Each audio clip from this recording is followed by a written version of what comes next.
Earth debate, Uncut and After Show.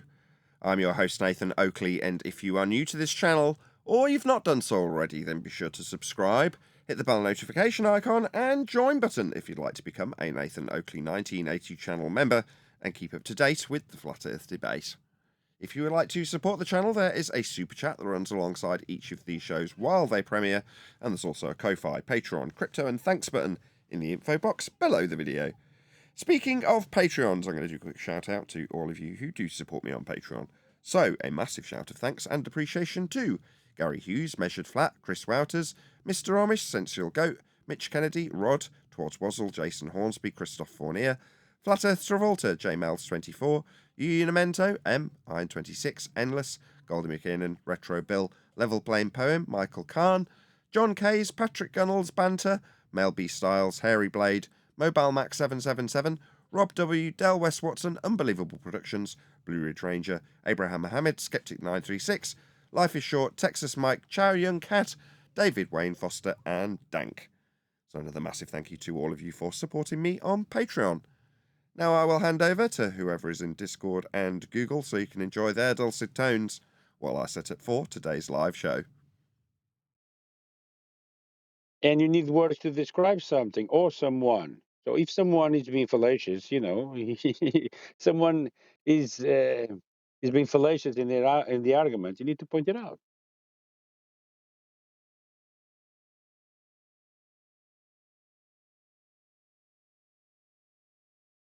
Good morning, Nathan. Morning. Hey, good afternoon. Morning. Just real quick, no go Friday. You want to go to politics on Thursday? Is that it? If I can, I've got an appointment on Thursday, on Friday. All right. All right. Well, that's it. I think you're a go for Thursday on politics, but you'll know for certain later on. Okay. Okay, perfect. Thank you. All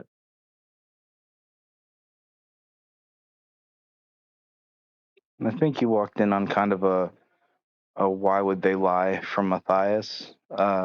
Not so much why would they lie, but why they keep going with it after we see and show them, over and over, how it's full. Because the awful truth is that they'd have to contemplate other things that potentially scare them. So they don't want to do that, so they brace against the original thing that might lead them to having to, assess all the things that they project onto us. When they ask why would they lie, it's not really them asking us that question, it's them asking themselves that question. But it gets projected onto us, like, why would this, that and the other happen? Why would they have rockets going? It's like, well, I don't care, you can ask those questions. I don't really care. I know how the Earth is, and your concerns thereafter aren't really mine, so that's your problem, share your pain. It's a pretty inconvenient, backing up. I could see that'd be pretty cataclysmic.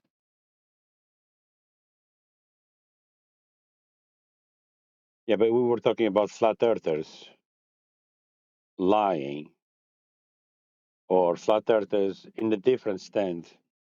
Oh, flat Other earthers. flat earthers. Yes. That's what I Delusion. was referring to. The spectrum of flat earthers is vast. That's why I don't identify with a lot of flat earthers out there. If you genuinely believe that you're changing the world, then you want to be positioned such that you're in some form of authority as that change occurs. Now, there's very little within the subject matter that could put us into any sort of authority beyond stating the obvious, observable, measurable nature of our world, which is already being used to claim a sphere. But you've got to find something else, something unique to offer to the people that are watching you. And many of our flat earth counterparts have done that in one form or another. They found something unique and sold it to their audience. Yeah, like Issa. Or mud floods. Not just the cone uprising earth centres. is Doesn't another matter one. what. Mud floods, cone centres, Mandela effect, whatever. Yeah, all of that.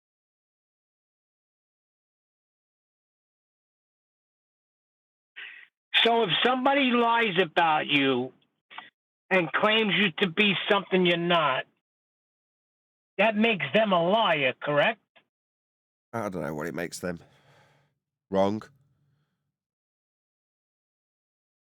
Like if somebody comes out of left Well, field and starts making when you have videos, hold on, starts making videos calling me a scammer, and I'm not a scammer, and I can prove I'm not a scammer, that makes them what?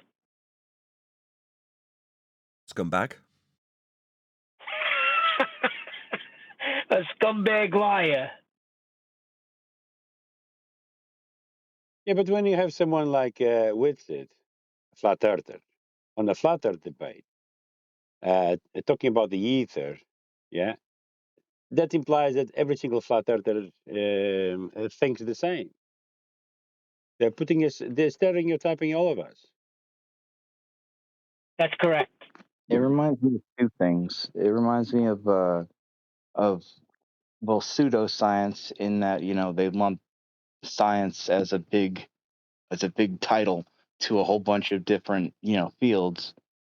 And then it also reminds me of religion, and how, you know, you start as a core religion, and then you break off into a bunch of sects or different, you know, offshoots. Yeah, It's like they just call that it's just in my head. they call. Sorry, go ahead. I was just saying it's in my head. Go ahead, my bad. They call that denominations, but all those denominations, they're backed by something in Scripture. Like the Baptists will stand by baptizing. The Pentecostals will stand by the day of Pentecost. So how are you going to break flat Earth up into denominations when it's not backed by anything, the ether? What is the ether backed by? Nothing, right? It's not provable. Pseudoscience.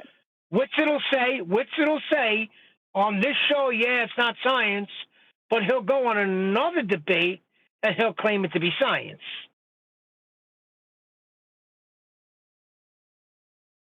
Yeah, the 9.8 meters per second of dielectric acceleration.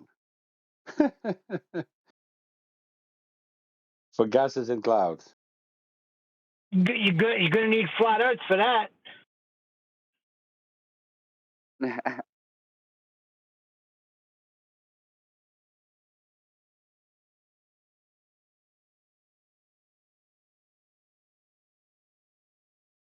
People rush quickly, you know, to overwrite a different paradigm from the previous one, you know. I need to fill in this gap. I erased this part of my programming, but now what I'm going to put here instead? I wonder. Oh, there's this thing called ether. It fits like a glove. Unbelievable. Yeah. And what did Adam say that one time? Why you brought your standards up to the point where you come to an understanding that Earth is flat? Your standards were raised. Now all of a sudden the standards are lowered. Like, come on. What's going on here? You're right, George. They're replacing one You belief said with another. raised? They formerly had a sky vacuum belief that was heliocentric. Now they've got a sky vacuum belief that's Ethereum. Yeah, but they don't see it that Exactly. They way. still have this area of volume that gases are not expanding into it, with light millions of miles away from the surface. Yeah, it's the same thing. Is there like a They don't see it machine that way. involved with ether, or Try again, Adam. I was just asking, is there a machine involved with ether, or are they producing something that we could call ether?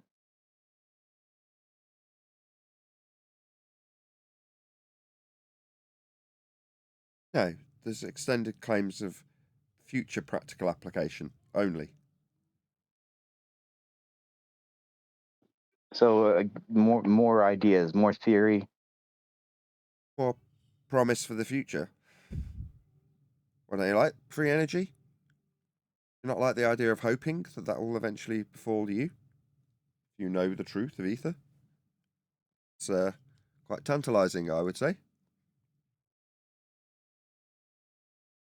No, ether's But that's a interesting enough.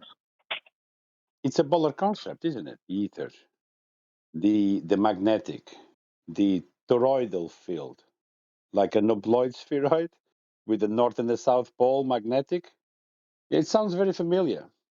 Yeah, just add in words like logical framework, and you've basically got a like-for-like comparison with the heliocentric equivalent, with gravity. Well, that's what they say. Gravity's not needed. See? This is our answer.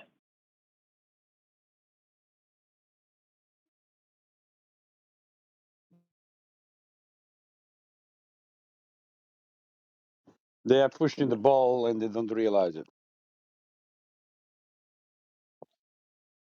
Strange.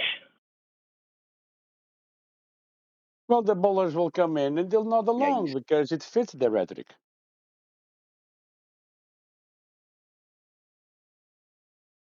Meanwhile, let's not look here. The Earth is measured flat.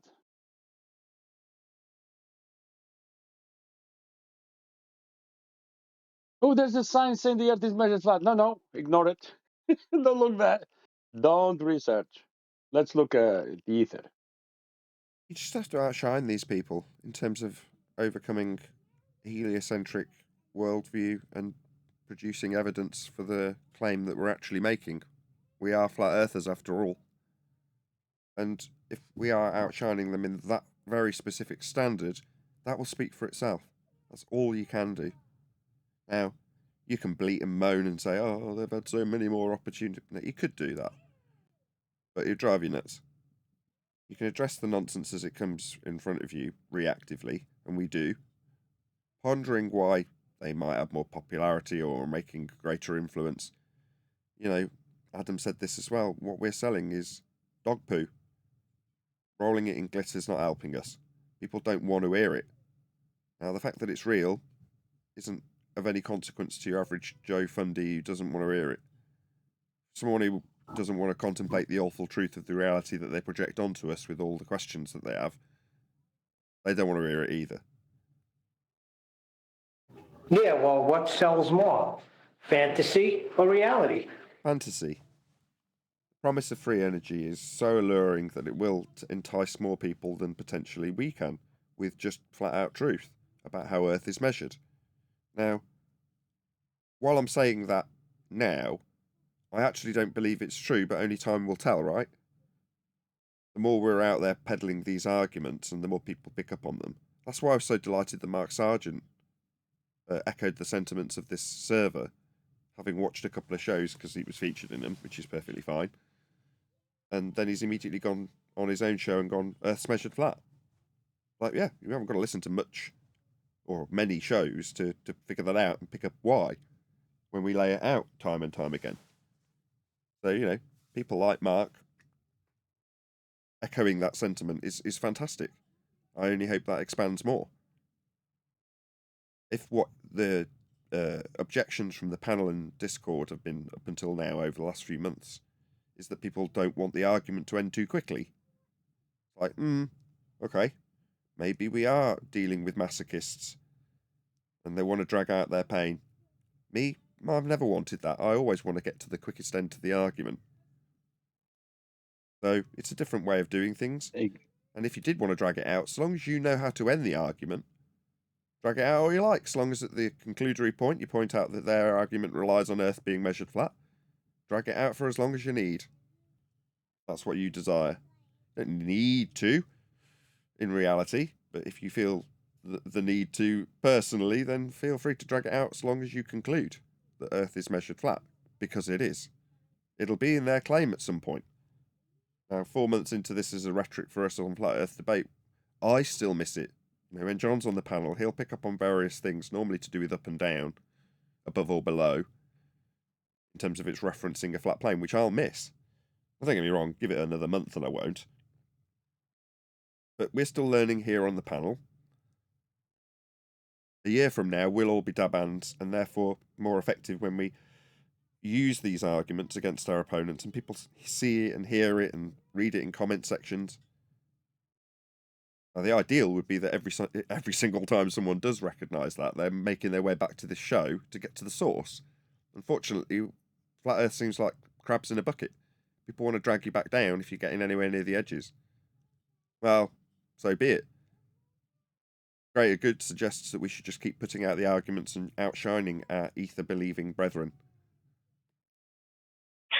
Well, look at it like this, Nathan. You come across a topic, you start a channel. Now, I don't know what anybody's making, but let's suppose they're doing good financially from it. Now, all of a sudden, something comes along that's going to just end it right there. It maybe a lot of it may be out of fear. You know what I'm trying to say? I definitely disagree with the first part. I'm being hauled over the coals. I'm being called into the job centre because I'm not earning enough money, and they're quizzing me on it, which is so irritating when I've been self-employed for about 5 years. But there we go. Yeah, but you're talking truth. You're talking truth. I'm talking about the guys that are not. You understand what I'm saying? I do, but I want to moan about the fact that I've been put out on Friday. Yes. Send Nathan money. Smash the super chats. Join the show. Tell your neighbors. People already do. It's just a matter of expanding out the reach of the channel, i.e. having more subscribers or a bigger subscriber base. That obviously has a direct impact on my revenue. So the growth comes before the e-begging. I mean, obviously, I'm still going to e-beg because I've got to remind people that I do need to pay the bills.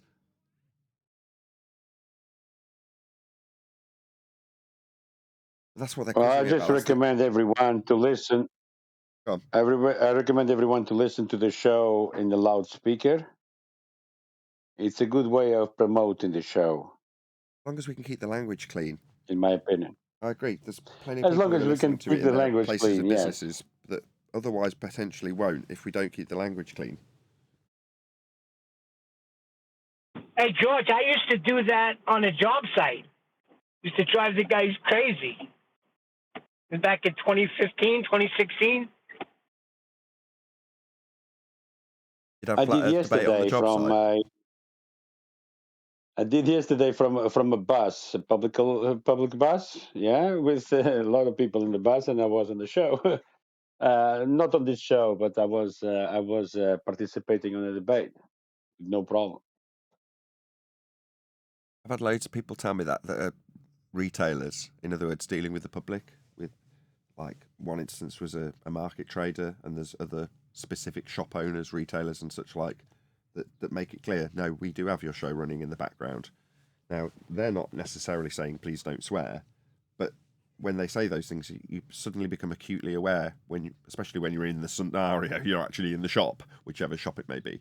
You're like, okay, so if I was blaring out of a speaker somewhere in this building and there's a lot of shouting and swearing going on, that's going to get quickly turned off by the person who's listening to it, or you know what I mean? So the cleaner we can keep it, the more likely we are to literally reach more people that are potentially overhearing the show.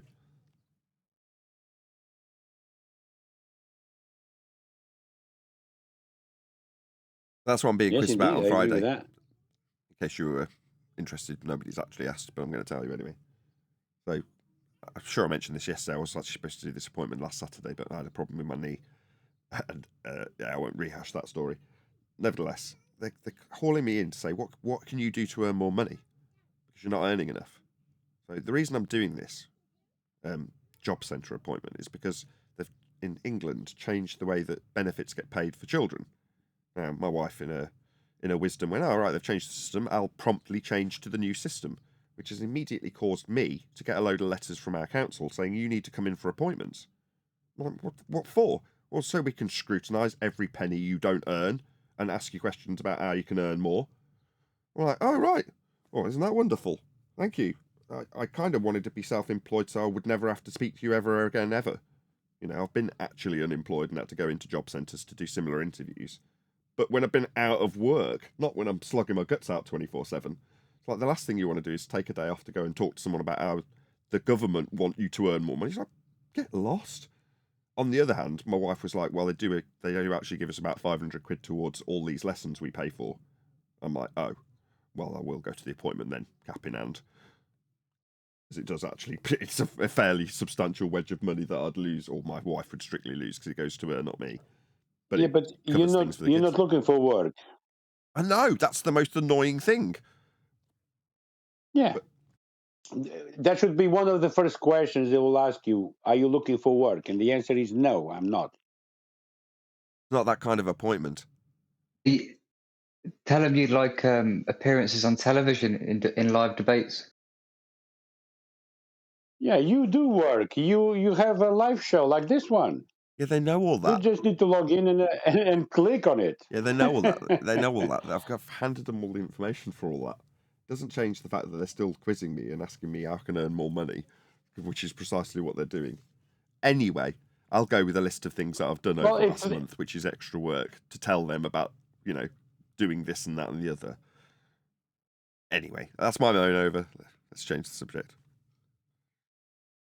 Yeah, but if they do participate, or if they share the show, then you can earn more money. They can also help. I can ask my woman at the job centre or man at the job centre, can you just share my show and then I'll earn more money? There you go. Tune in, Yeah. watch the ads. Well, if more people join in, you'll earn more money.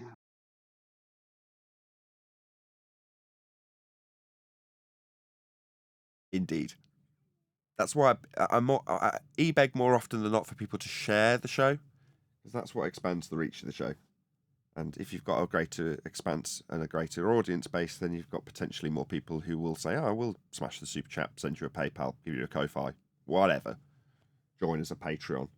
Oh, man, the Patreon's my lifesaver at the moment, if I'm honest. In fact, they always have been. Thank you, Patrons. That's why I thank them daily. Hey, Nathan, how many people do they say is in the world? I know statistics are made up on the spot, but what was the last number they came up with? Does anyone know? 70 billion or something? I don't know. If everybody could send Nathan a dime, you'd be set. I'm thinking of doing it for myself. Yeah, that Set a principle. campaign up. Yes, that's right. Everybody send me a quarter. Neil. Yes, that principle applies to what I've just said, though, doesn't it? Yeah. You're saying if everybody, well, you've got to be able to reach everybody, haven't you? So that's the next question. How do I do that? Well, I've already covered that. Anyway, let's change the subject. We've got 5 minutes before we go live. No, I'm getting hungry now. I'm saying, wait a second, I can do that for myself. If everybody give me a dime, I'll be out of the situation I'm in. That's it. I got to reach the world. Yeah, that only applies to your social network. But that is the answer, Nathan. Yeah, that's the answer to the job center. Yeah, if you the government don't censor me, I can make more money. It's not them censoring me; it's YouTube. Well, it's still the government. No, it isn't. It really the government are the ones who are giving the order to YouTube UK what they can or not. No, that order came from Congress in the States. Okay, it's still coming from the government, and they are the ones who are questioning you. They are the ones also stopping you from making more money. Good bleat. I just want the appointment to be over as quickly as possible by showing him a load of printouts with a load of numbers on.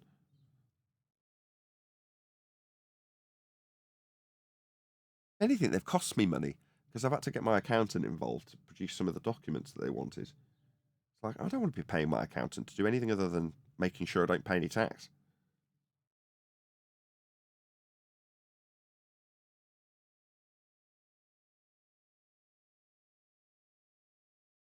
Anyway.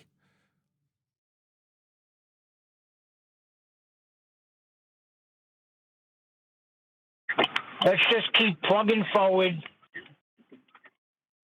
turning up the dirt, planting new seed, and move forward in flat Earth. Calling out the frauds like we do, and sticking to what we know, what we can validate, what we can measure. And what we can measure is Earth, and it's flat. Deal with that.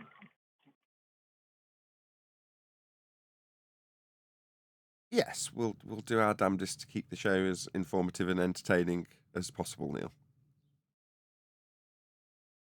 I think that's highly entertaining. I've been listening back to the other shows. When you got these people against the ropes, like who is that guy that just wouldn't like he was confessing that it was just flat, but he was taking it to all different avenues. What's this the guy's name? In a politics server. The one that they banned, they stop a couple of times. Yeah. That's entertaining.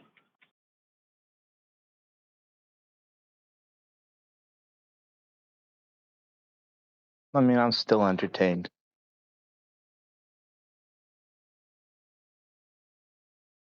Very entertaining.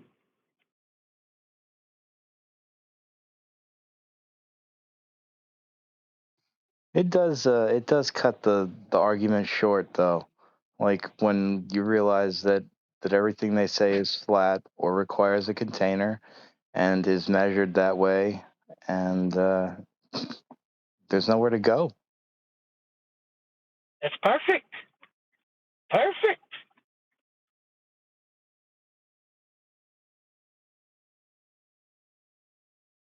You guys hear my wipers going, right?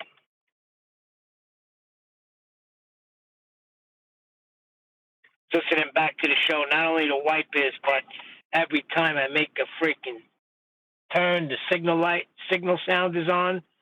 I got to be really mindful of that. I guess he's not in the show. Talking to my freaking self. If Refracted was here, I would maybe somebody not else would use be here. your. I would not use your signal. I'm just saying. Yeah, I catch it. I've been catching it lately. I said, oh, God. Like yesterday, I'm listening to one of the shows, like freaking 8 times my signal was going on while Nathan was talking.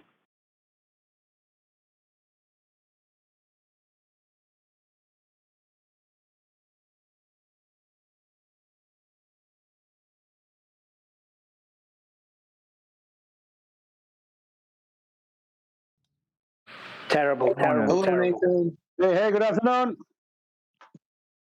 Good afternoon. Good morning. Good morning. Good evening. Good night, wherever you may be. Whatever the time may be, it's good to have you all. Please share the show. Let's do a bit of housekeeping. Any evidence of a physical geometric sphere-edge horizon, formerly known as the curve of the Earth? Black Swan. Did I hear someone whisper Black Swan? What's that? I was going to say that. Someone literally whispered Black Swan. Black Swan. That was epic.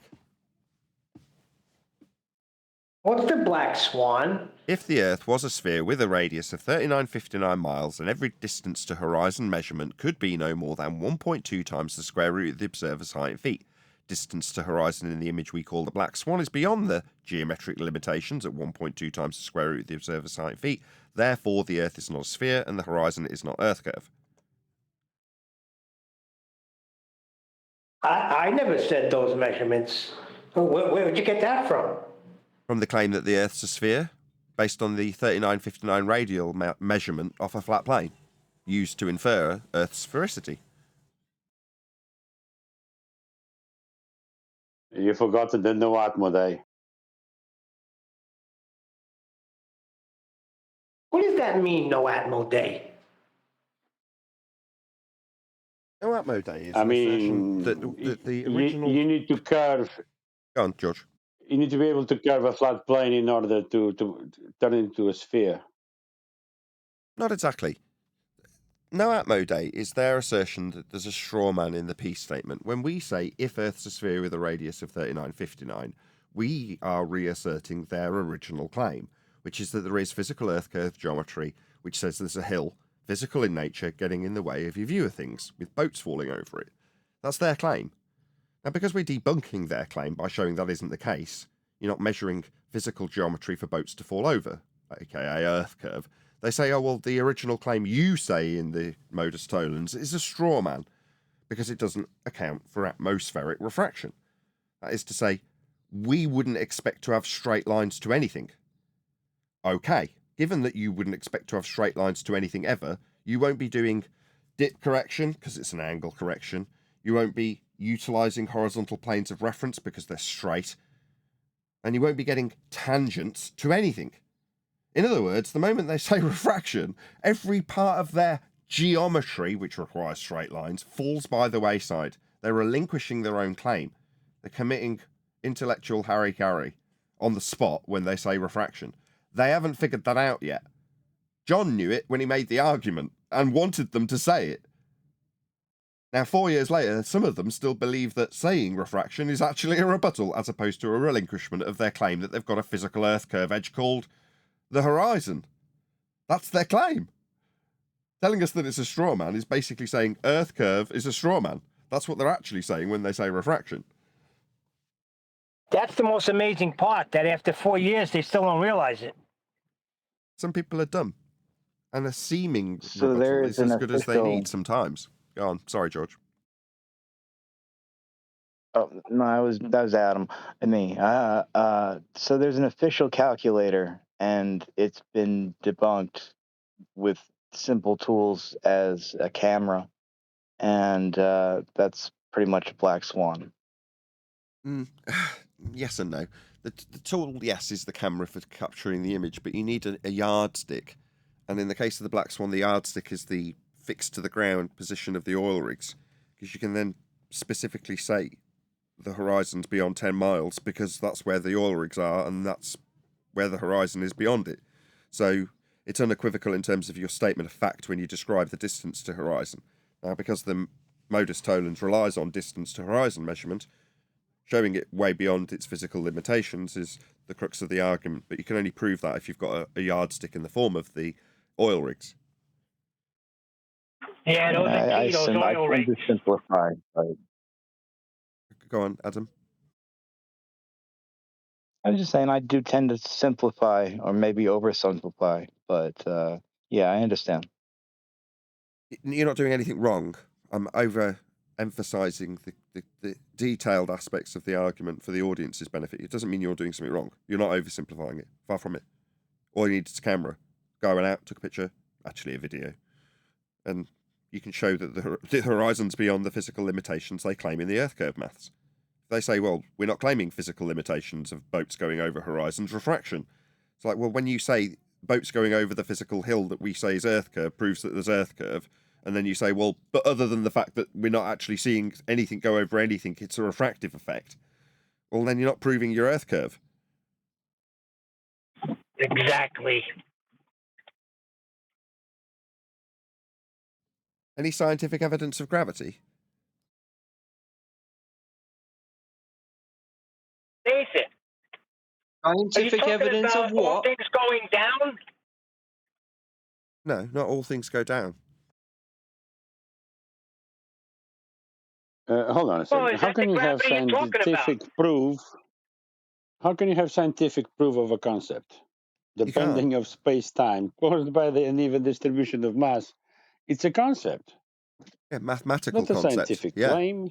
correct. It's not There you go. scientific, it's a category error. It's a mathematical concept in a mathematical geometry.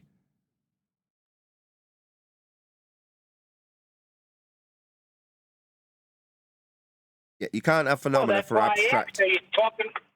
Sorry. You can't have a phenomena when you're dealing in abstract terms. Fourth dimensional pseudo-Riemannian space-time bending, otherwise known as Einsteinian gravity, doesn't sit in the realm of the physical. It sits in the realm of the conceptual.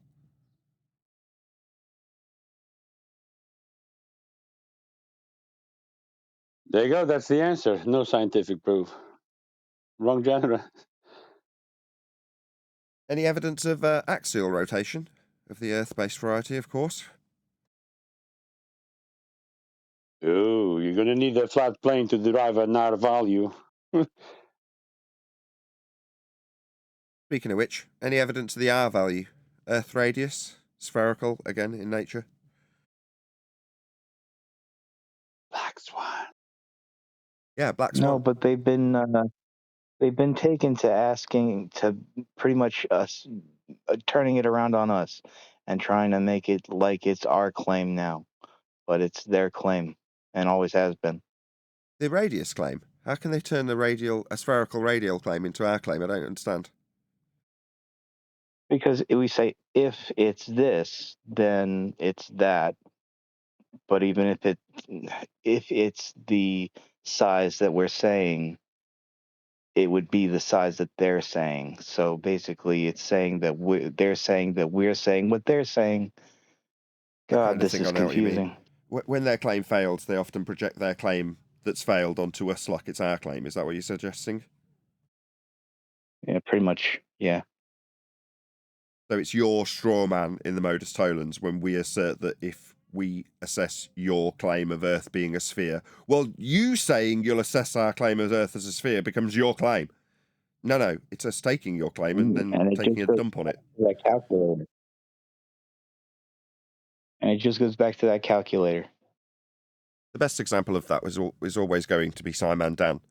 So when it comes to axial rotation, I might as well ask the question, any evidence of axial rotation of the Earth-based variety? No? Well, then you could tell me that my reference frames are ruined, like Dan did. Yeah, given you and your reference frames are ruined. Right, that's the claim failing. So the Earth claim is that as a sphere, we've got a Coriolis effect. That's 2 reference frames and 15 degrees an hour, the claimed measurable drift, because Earth turns underneath as a separate reference frame, required if you're going to suggest that we have Coriolis on a turning Earth. Okay, we point out that there is no drift. Dan turns around in his idiocy, Simon Dan that is, and says, you and your reference frames have been ruined, Nathan. He proactively contacted me to debate this subject with me. He now just lies about debating at all, given that he's entered into debate with me via Twitter, at the time now X, about reference frames being ruined, because he's suddenly assumed that me pointing out the globe Earth claim and its failure is my claim that's failing when he shows me no drift. Idiotic, because there's a 15 degrees an hour separate reference frame based drift called Coriolis that the globe claims, and we've debunked. Suddenly that's my claim, is it, Dan? My reference frames have been ruined, according to him, when he debated me about it. My bad, you don't debate, do you, Dan, you liar? Yeah, you do. You just get Yeah, but your ass handed to you. if Danny was going to, if Danny would describe this rotation, it would describe an equatorial plane with the radius value for a rotation. But the equatorial plane, nevertheless, it needs the north-south to be a horizontal and a deviation from east to west or west to east to happen, which it doesn't. Correct. If We're Dan gonna was need a slap plane for that, Danny. Well, if Dan was adhering to the claim that the globe makes that we have 2 separate reference frame and 15 degrees an hour are exhibitable as we turn beneath the inertial frame of reference to see a not-actual deflection called Coriolis effect, then he would have to understand that that requires a flat plane of reference to describe. But he's decrying it and in his misapprehension and delusion after losing a debate to me, thinks that reference frames are my claim, that he can then go away and show how they've been ruined. I'm not claiming them. I wouldn't need to. I'm not saying there is a Coriolis. You are. But feel free to tell me how ruined your globe Earth Coriolis space reference frames are, Dan, and show me examples of where it's not happening. Kudos for debunking Earth spin. But that's what they do when they lose. They project their claim onto us and tell us it's failed. Who brought that point up originally? Good point. Who was it that originally brought that about projection? I think it was Adam. Kudos, Adam. Yes, absolutely. They're trying to say what you're saying, what we're saying, what they're trying to say is what Adam said. But it isn't what he actually meant. He meant they project their claims onto us when they fail, I believe. Hello, Brian. Hey, Nathan. Hey, everyone. I got a message from you and I didn't fully read it. I've just had a lot on. Was it important?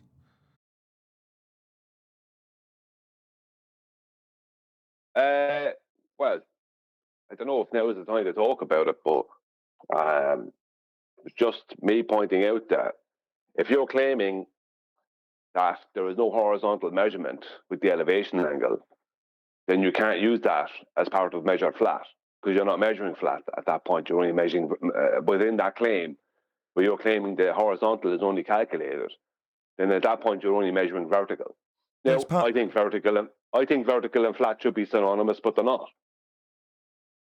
Vertical and flat. Nah, it's still a measurement, even when you calculate, Brian. The elevation angle measurement. Hang on, Neil. Part of the elevation angle measurement is the flat reference plane. Yeah, but you're not claiming reference flat. You're claiming measured flat. part of a measurement. When you measure an elevation angle, that's measuring Earth, and part of that measurement is a horizontal plane of reference that you must be standing on for it to be an elevation angle measurement. It's part of the measurement. Yeah, Flat. but that's not your claim. It is my claim. But it isn't. Your claim is measured flat. Whereas what you're talking about there is what's being referenced to make a vertical measurement. Yeah, and it is measured flat. When you measure the elevation angle, it's measured flat. It's not. You're Yeah, it talking is. about it's being measured using a flat plane. Yeah, that's measured flat. No, that's using a flat plane to measure. That's not hashtag measured flat. You haven't measured flat at that point. Okay, I mean, this is now the 21st time we've discussed it, and it's fine. But this is the height of pedantic. There is certain circumstances. I'll concede this to you, Brian, and you know it. But I'm only being... Hang on, Nathan. This wasn't even the direction I Can I was ask taking something to there. Ryan? No, just let Brian say his piece, please. This wasn't even the direction I was taking the other day. But John came swinging in at me. Eli wasn't happy with me for a while as well. And I was only pointing out that you were attacking Neil for saying the globe is measured flat. When you making the statement, hashtag measure flat, isn't exactly logical either in some ways, without caveats. And then we got onto this thing where it became like the pedantic side was brought in by ye, where I said, no, the distance is a measurement. And you went, no, that's just a calculation. And I was like, at that point, I'm sorry, if you're not measuring the horizontal within your claim, then it's not measured flat. You're referencing flat. You're not measuring flat. You're measuring vertical. No, you're measuring an angle. And part of the angle... Yeah, but you're measuring vertical, though. You're not within your claim, the angle part is the only measurement part, and that's vertical. Yeah, and the vertical is very... horizontal is a calculation. Let me know when you're done.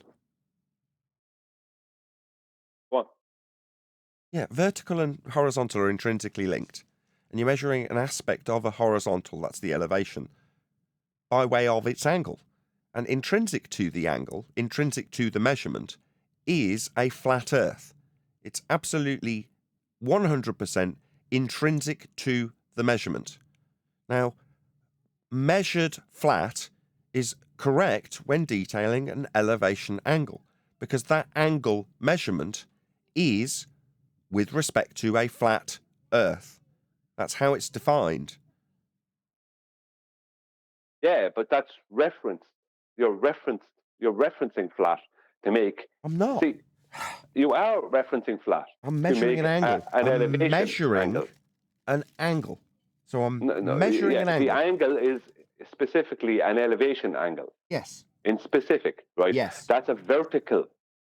You're saying that of the elevation angle, only the angle is the measurement. The horizontal distance along the adjacent is just a calculation. That is what you're claiming. It's part of the measurement. It's not. Hang on. It's part of the measurement. You said the other day that the horizontal is not being measured. You said the adjacent is not being measured. You said that is just a calculation. That's not what I said. I said the distance of the adjacent isn't being measured. Well, that's the same thing. No, it's not. It is the same thing. It's exactly the same thing. Let me just break it down once more. The angle is being measured, and part of the angle that is measured is flat Earth. That's too cumbersome to say. I say measured flat and can elaborate based on an angle that's being measured, and part of its measurement is the flat ground you must be standing on for that measurement. Now, I get that in a pedantic back and forth, there will be points where you can hold me to task in terms of its phraseology. Now, I've said it before and I'll say it again. In terms of just having a catchy, short, understandable phrase, measured flat is perfectly acceptable. Until you get to the point where you say, well, what are you measuring? Are you measuring for flat distance? Or are you measuring for topographical flatness? And I say neither. I'm measuring an angle. And that angle has a definition. 90. And part of its definition is a flat Earth that you're standing on to measure it. But no. The whole point of the elevation angle in celestial navigation, because it's celestial navigation that we're speaking about here. We're not talking about the elevation angle even in surveying here, just celestial navigation.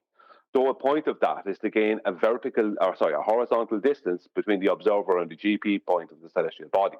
Now, you claimed the other day, because ye got pedantic about it, and you claimed the other day, right, you did claim that adjacent length is not a measurement. That's correct. You said only the angle is a measurement. Now, the angle is Correct. a vertical. So it's a measurement of the vertical. No, You said the adjacent length was a calculation. Stop. You keep saying the angle's the vertical. It isn't. It's two straight lines meeting at a vertex. One of those straight lines is a flat Earth. No, Nathan. The elevation angle is a vertical measurement using a horizontal plane. But That's it two is lines. a vertical measurement. Yeah, using a horizontal plane for the measurement. So it is we're using, not measuring. But within your claim, you're not measuring. You just claimed the other day that only the angle part is the measurement.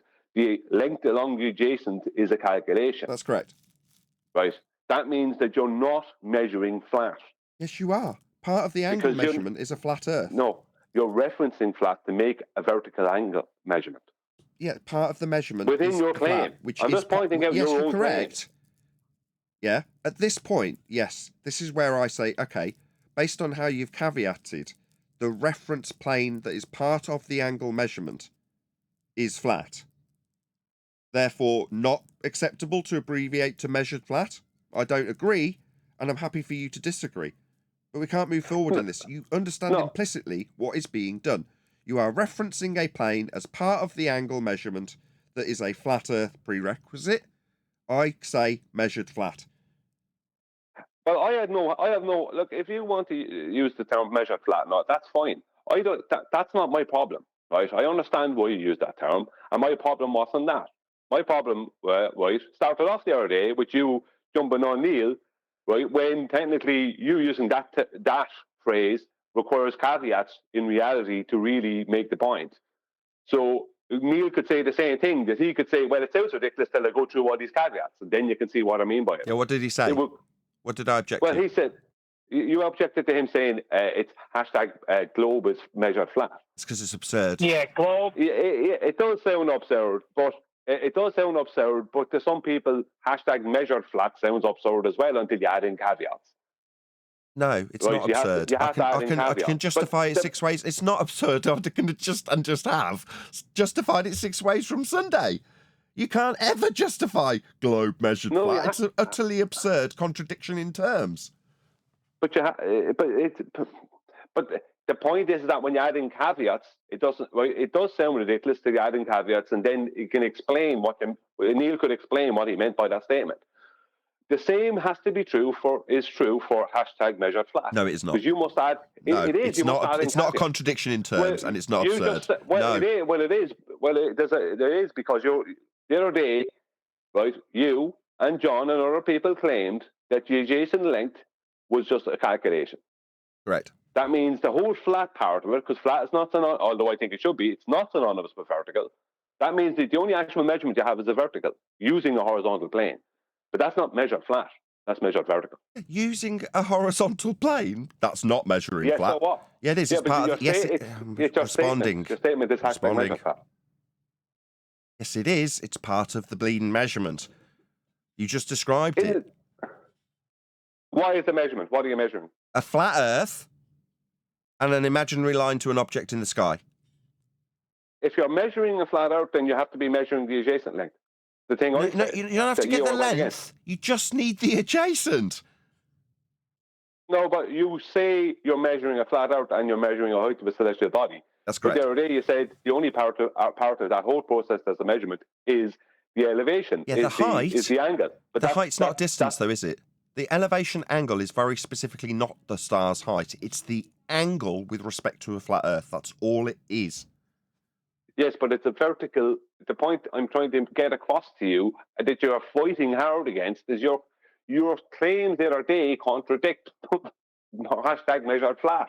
No, it doesn't. Contradicting I'm yourself. not saying the distance is measured flat.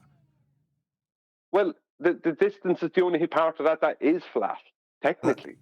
No, there's multitudes of parts of it that are flat. Parallels, eye levels, what's the one? Perpendiculars. It's all flat. But specifically as part of the elevation angle measurement itself, it's a measurement in the vertical, just to appease you, from the horizontal plane that you're standing on. But that's not appeasing me. I'm not. It's not that you appease me with that. That's just a fact. The elevation angle is a vertical measurement that gives you a horizontal distance between the observer and the GP. No, it doesn't. It doesn't give you a distance. It just gives you an angle. It does. It does not. It just gives you. Okay, 60 is the elevation angle. What's the distance? Well, I have to calculate it. You'd have to calculate it. Yeah, that's why we keep telling you the distance is a calculation. Degrees in 2 minutes. You're rumpusing me. Yeah, you'd have to calculate it. Yeah, so you're not measuring it then. That's the point. You're claiming it's not a measurement. You're claiming it's not a measurement along the adjacent. The distance. Yeah, but that's the flat part. I'm sorry, that's the flat part. No, part of the angle is... it is. I'm sorry, Nathan. Rumpus. You're wrong. Thank you. I don't need to be told I'm wrong when I'm replying. No, part of the angle measurement is a flat Earth. That's part of the measurement. It gives you a number with a degree attached to it. One of the lines goes to the star. One of the lines is a flat Earth. That is what the angle measurement is. And part of it is a flat Earth. It is still a measurement. It does and is in requirement of an Earth that's flat to be that measurement. It is a flat Earth measurement. It's part of the definition of it. No, you're using a flat plane to make a vertical measurement. Yes, so we're using a flat Earth to make a measurement. It's a flat Earth measurement. Earth is being measured flat. It's Earth measured flat. There's nothing wrong with my phraseology. There is, there is, in that instance, there is, because the Earth is not being measured flat at that point, because you're not measuring anything along a horizontal. Within your claim, you're only calculating the horizontal after you've made a vertical measurement. I'm not measuring along the horizontal. I'm measuring an angle with the horizontal. Let me just shout out Jade. Yeah, but you're claiming... Let me just do a shout out. 1 second. Shout out to Jade. It says, Brian and Witsit are correct here. Sorry, Nathan. Says you, Jade. You'll need more than $2 to expand out on that baseless assertion. I'm not wrong. Thank you for the super chat. Sorry. Well done. The point is, you're not saying that you're referencing a flat plane. You're not saying that you're using flat. It's not hashtag using flat. It's hashtag measured flat. So the statement means that there's a measurement of flat. That's how it sounds. That's how it comes across. There is. But what's the measurement of flat within the elevation angle installation navigation? It's the horizontal plane the observer is standing on. It's part of the measurement. No, you're not measuring that. That was your claim the other day. Very specific. Yes, you are. It's part of the definition. You're just telling me no. It's part of the bleeding definition. Yes, you are. It's an angle between the horizontal plane the observer is standing on and an imaginary line between you and the light in the sky. That is what you are measuring. It is a measurement. It is a flat Earth. It's part of the definition. No, your statement is hashtag measured flat, not hashtag reference flat or hashtag using flat. Your statement is hashtag measured flat, and you're not making any horizontal measurement. We're making an angle measurement. Part of the angle measurement is a flat Earth. I keep saying it over and over again. Yeah, but that doesn't make the measurement that you're making. You stated the other day, right? You and John were very adamant that the only part of that whole process that's a measurement is the vertical angular measurement. That means there isn't a measurement along the adjacent within your claim. You keep adding this word. You keep adding in along. Like along the adjacent. No, we're not measuring along the adjacent. We are measuring an angle with the adjacent. Yeah, but the statement is hashtag measured flat. Yeah, it is. On screen now is an angle measurement. Yeah? This is what I'm talking about. Part of this measurement is this line. It's marked on this diagram as horizontal. It's part of the bleeding measurement. This is the Earth, the ground, the horizontal plane of reference the observer is standing on. Part of the definition is the flat Earth that is the measure. It is a measurement of a flat Earth. It's a flat. I don't know how else I can phrase it. It's a flat No, Earth it's a measurement measurement because it's using part a of the flat angle. plane. This line, No. horizontal, that's part of this measurement. What you're claiming is that the adjacent is only calculated. The only actual part of the whole process as a measurement is what you and John claimed the other day is the angle, which is a vertical measurement using a horizontal plane. Yeah, The using a statement horizontal measured flat. plane. So the only way this measurement is possible is by using an Earth that's flat. Now I say that's an Earth that's flat that's being measured. All right, that's a bit convoluted. Better to just shorten that to measured flat. See, the whole point of this was that when you said hashtag measure flat, that you had flat plane measurements. Hold on, I've just got to give credit to JMels24. Brian and Witsit are wrong here. Sorry, Jardo. It's just like the same baseless assertion spewing super chat back and forth. That's just as bad a baseless assertion, JMels24, but I appreciate the humour. Thank you for the super chat. It got 7 likes. Well, me and Witsit are talking about different things. But That's not what he means. That's not what he means. He's just, it was spewed out as a baseless assertion by a super chatter that you were right and I was wrong. Now somebody else has just put the contrapositive with the same or slightly higher value super chat, but just to get a crack out of the audience, and it's had 10 likes. Yeah, I understand the comedy. I do. Look, my point being is that from ask Adam, ask others, whoever, but from what I'm hearing is that you're contradicting yourself when you're stating that there is no horizontal measurement, and then using the term hashtag measure flat. I didn't The say whole point of measure flat was as a two-dimensional measurement between 2 points. I didn't say that. I didn't say there is no horizontal measurement. I didn't say that. Well, you said that the adjacent is not measured. The distance of the adjacent isn't measured until you calculate it after you've taken the angle with respect to a flat Earth you're measuring with that angle that you're measuring. You're measuring an angle. It's being measured. It's a measurement. What's the measurement? Flat Earth and a line to the star? Yeah, but flat Earth is not a measurement, Nathan. Yeah, it is. Flat Earth is not a measurement. Yeah, the angle's the measurement. No, but flat Earth is not a measurement. It's part of the. It's one of the two lines. It's this line on the ground. It's this line on the ground called horizontal. It's part of the measurement. A measurement has to have a unit. Yes, right? Degrees. A unit, right? Now you're saying hashtag measure flat, and now you're saying, but you're claiming that the horizontal part of the whole process is only calculated. That means you don't have a horizontal measurement. I didn't say that. The horizontal part isn't calculated. It's the angle measurement with respect to this horizontal and the line up to the sun in this diagram. It's part of the measurement. The flat Earth is a prerequisite. It's fundamental. It's unequivocal. It can't be an angle measurement of elevation in this respect without using a flat Earth. It's part of it. Yeah, but your statement, Nathan, is hashtag measured flat. Well, if you put that statement into surveying, you'll be talking about them measuring a distance, right, using a horizontal distance, right, between 2 points, regardless of their elevation above or below the horizontal. It'll be a horizontal distance on Earth between those 2 points. With aerospace, it'll be a horizontal distance between one airport and another, right? A straight line distance, right? That's a distance. So in this, you're saying that part of the process in celestial navigation is just a calculation. So you can't use the term measured flat if you're claiming that. You can't say that's just a calculation and claim to have measured flat use measure flat with that because you don't have a measurement. Of flat, you have a measurement of vertical. But with latitude, you've got a direct extrapolation from angle to distance. Yeah? Now, it still requires you applying something to it that you already know in terms of what you've previously measured when you talk about latitude. But the latitude itself is a direct translation from angle. But the only aspect when you do just take an angle to the star, yeah, the only bit that's actually being measured is the angle.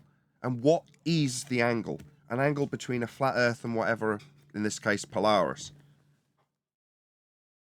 Yeah, that's fine, but your statement is not hashtag reference flat or hashtag use flat. The statement is hashtag measured flat. Because we're measuring an angle. We could do this all Yeah, day. but Let me just shout out this we super could, chatter. we're going around in circles here. I'm not We going to are. continue Let's on just doing shout this out the on the super show. chatter. Jardo's expanded on it for $10, so he's keen. Thank you for the super chat. It's only when you include the GP does it assert a 0 degree. Only then becomes a measurement by virtue of the nautical mile to degree relationship. Yeah, that's kind of a much more concise way of trying to put what I just tried to put in terms of the translation with Polaris when dealing with latitude. Absolutely, Jardo. Yeah, good super chat. Thank you for the super chat. Look, I've given my you're talking 2 about cents on this. the second step. I know I've kept you out of the You're loop for talking about ages, the second George. Just step, let though. Brian summarise his conclusion. It'll probably contradict me and reassert something again. But go ahead, Brian. Then you can come in, George, afterwards. No, I've said my piece on the whole thing, right? I have no hassle with the term measured flat, but I don't see how you can use that or reference the celestial navigation if you're claiming the adjacent is just a calculation. For me, that doesn't make any sense. For me, that's a contradiction. I didn't say the Now, adjacent's a calculation. that's my 2 cents on it. I didn't say that, though. I said the distance of the adjacent would be a calculation. The adjacent itself but that is the flat Earth part. The adjacent is that length. The distance is the adjacent. No, you're not getting a distance when you measure an angle. You can get that after, Once but the angle itself has got a flat Earth part of it. No, no. Once you measure the angle, which is a vertical angle, once you've measured that, whatever that is, that then gives you the length along the adjacent, and that's what it does. We're going around in these same circles again. Let's just hand over to George. No, you've said your piece. I've said mine. No, We've gone around in the circle 4 times. Okay, if that's the way you want to go about it, fair enough. You did. Look, you've had the last word. I pointed out some stuff. It is contradictory. You disagree. You don't want to. And now you're using different tactics. I'm not using any different tactics. I just don't want to go around in the same circle 5 more times. George, go ahead. No, yeah. You guys talking about the second step. The first step is to measure the 90 degree. When you bring the celestial to the horizon at the tangent point and you say mark, you are measuring a 90 degree angle, the same angle that you're going to deduct the acute elevation angle from. Now, the elevation angle only happens, after you correct for whatever you have to correct. But the first step is to measure a 90 degree when you bring the celestial down to the surface. That's a measurement. Yeah, but you're not. You don't have a 90 at that point, George. At that point, you do have to then use yes, corrections. You do. You bring the celestial. No. You've created. There is you've nothing created to correct. The vertical, but you don't have the 90 yet until you do your dip correction. Then you have 90 at both the observer and the GP. Yeah. On the scope, you have the crosshairs. You have a vertical line and a horizontal line. You have your horizontal on the horizon, right on the horizon as you rock the sextant, and you bring your horizon, your celestial mirror down with the celestial down at the tangent point at the 90 degree to the surface. So that imaginary line that goes up is actually the other way around. You bring the celestial down, just kissing the horizon. And when you mark, you measured 90 degrees. At the same time, you are measuring an acute angle to the 90 degree. That's a measurement, direct measurement. That's how you find your latitude. Yeah, but George, that's a bit of a red herring because that's not the point that's being argued. The angle being a measurement. You guys are talking about the second step, which is the elevation angle. No, the angle that goes from the observer we're talking to the about GP. The statement, George. We're talking about the statement #measured flat. All right, that's far more. That, as far as I'm concerned, is a complete contradiction to Nathan's statement that the adjacent is just calculated. Because that way you don't have a flat measurement. I didn't say that. About 5th time you've said that. Straw man me a bit more, why not? I didn't say that. I didn't say the adjacent is calculated. That the adjacent is just calculated. While I object, I did not say that, and I've clarified it now 5 times. No, the adjacent is not calculated. Now I'm getting rumpused again while I clarify that which is straw man with me 5 times. I haven't said that the adjacent's calculated. For clarity, I very specifically said the distance of the adjacent would be calculated. The adjacent itself is part of the measurement of an elevation angle. That's not saying the adjacent's calculated as you've strawed man with it fine. You're frustrating me. Well, I didn't mean it say that way. That wasn't what I meant. No, okay, if you want to get want to be super pedantic about it, I'll be super pedantic. Yeah, being super. This is what we do it in. Okay. Right. That's what we do it. We're being super pedantic. Is what you're claiming is calculated? Yes or no? I didn't hear you because I was pointing out that this is a super pedantic. Just wait. Yes or no? Just wait. I can't hear you because you're chanting it through me. I'm trying to point out that number one, this is super pedantic. That's what we are doing. Number two, because I was pointing out, I didn't get to hear your question because I was saying that when you started asking. Please ask again. Then I've got to answer. Then I've got to speak this super chat. If I could speak. Go ahead, Brian. The adjacent length is what you're the adjacent length is you're claiming is only calculated. Yes or no? I'm saying the adjacent distance is a calculation. That's the length of the adjacent, Nathan. Yes. Distance and length. Yes. Length. Why did you need to use distance when length and distance are the same thing? In this, I don't understand. Distance. That. I'm not trying to bandy words in that regard. Length or distance, I don't care which word you use. Distance, length, that is calculated based off the angle that you measured that uses a flat Earth as part of the measure. Then. That would be try and get the reply again. It's getting yammered through by Brian. Let's try that once again. The distance is a calculation. You get that distance calculation based on the measurement of an angle. That angle is an angle from a flat Earth to a light in the sky. It's a measurement, no calculation involved. None. I'm not going to claim it is, because it isn't. It's a measurement of an angle, and that measurement very specifically requires a flat Earth as part of that measurement. It's still a measurement. It's still a flat Earth. That's it. Yeah, you're using a flat Earth. But the distance is not from the adjacent anyway. Yeah. The distance is from the co-altitude angle. George. Yeah, I am saying measured flat because it is a measurement and it is flat.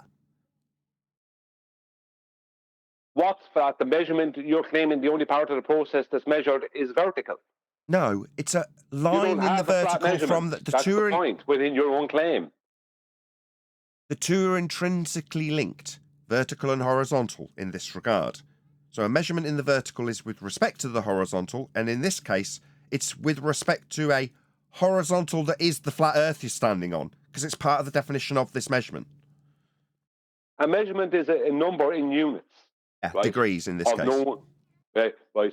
You don't have a number in units of measurement along the horizontal.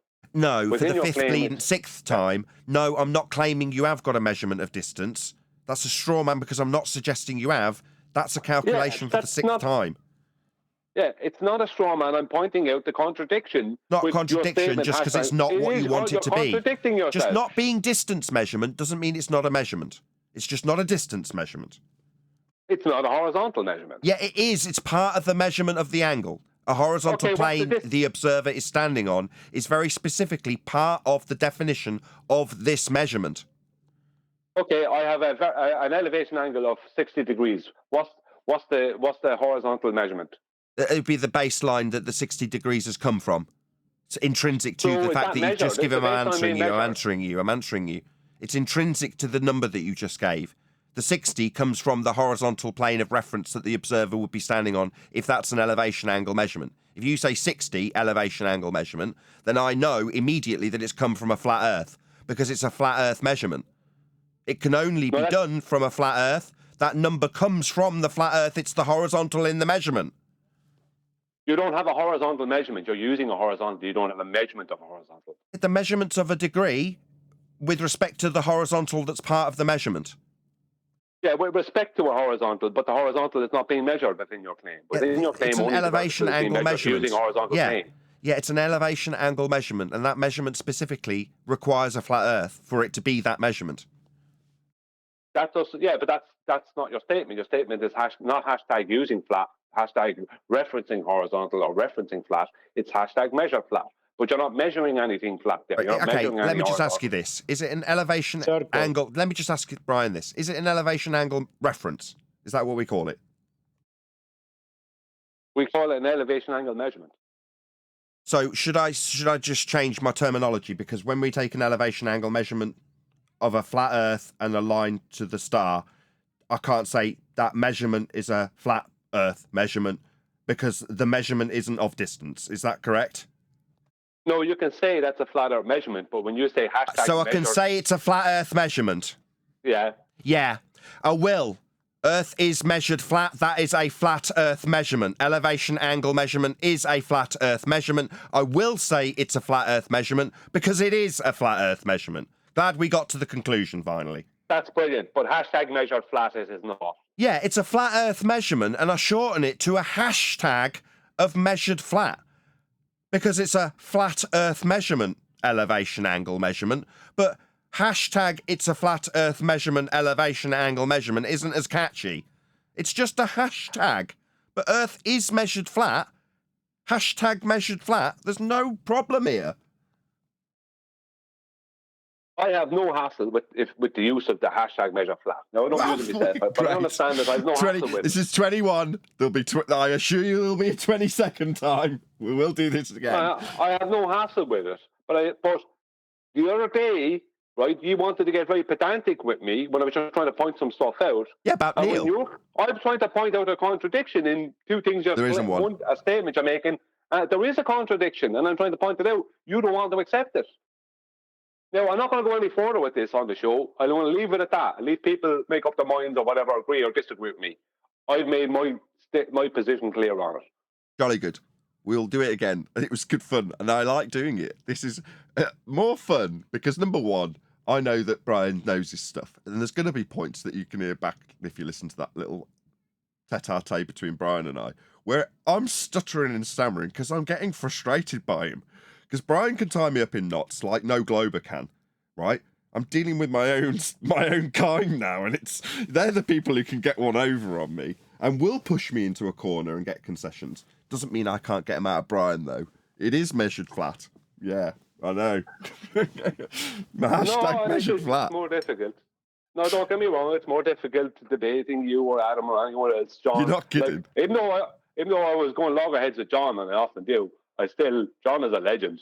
People shouldn't get that wrong. That I'm somehow against Absolutely John. correct.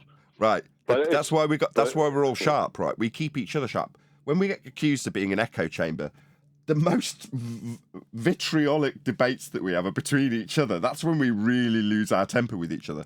Now, most people don't realise that we're quite often like that behind the scenes if we're having phone calls and discussing something, because it's usually contentious. Therefore, it'll end in a row. But if you only get to see a few examples of that on a live stream, you don't appreciate that. And I don't say it always happens. Like 99 times out of 100, it's all forgotten about the following day. I mean, it might come up again, and it might end up in the same vitriolic discussion with a lot of heat going on it. But that's because we are sharpening each other up, and we all are of like mind in that regard. So hence, we've all gravitated towards each other, excuse the pun, for that reason, because we all want to be sharper. So being challenged by our brothers in arms internally is how we become that sharp. Us disagreeing, it's just frustrating when somebody from the periphery of our tightly knit group, which it is, disagrees for reasons that seem benign or idiotic or not worthy of debate. This is absolutely, it's as pedantic as it gets. When it gets to the semantics of things like hashtags, I'm more than happy to debate this, and I'll do it until someone refines it. Because eventually, where does this end? If someone's like, well, why do you keep noting the number of times that we've done it? Because that's the number of times the mill's turned. That's all that means. How fine the flour comes out at the end is a different story. But that's what we're looking for, right? We want the refinement of our arguments. Now, we're not being sharpened up by our globe-believing brethren, are we? They're not sharpening our wits. On the contrary, they're very easy to behead in seconds. So where do we actually get sharp? That's why I'm smiling from ear to ear, because it's these times. Now, don't get me wrong. It's trying to keep a handle on it when you're running a live show and it's Brian and Refracted, for example, and they're just losing their tempers with each other, and you've got to kind of keep them off each other's backs. But that's like, bear cubs fighting, isn't it? They are going to be at each other's necks. That's how they fight. Anyway, enough of that. I think people should realise, because I saw some comments on the video, the live show the other day, or the show the other day that me and John were arguing on, and I saw some comments there where people were suggesting that I was going for Refracted, and as if there was some rivalry there, and there is a debate rivalry often with me and John, or now and again. But what I don't think people realise is that I have absolutely zero ill will towards John. And even if I debated him for a full day, which I kind of did one time, I still have zero ill will. He's still my friend, and I'm still totally loyal to him. Even if I argued with you and left the show and didn't come back on like Anthony Riley, I'm still totally loyal to you. So I think these people don't realise that it's not personal with us. Exactly, that's a better example. So Anthony Riley does have a tendency to get the hump with people. But as we've described in the past, there's various different stages. And in terms of our interpersonal relationships with Anthony Riley, I know exactly where the line lies, and the fact that I've come absolutely nowhere near it when he's stumped off the show in a huff because we'd have a disagreement like Brian and I have just had one.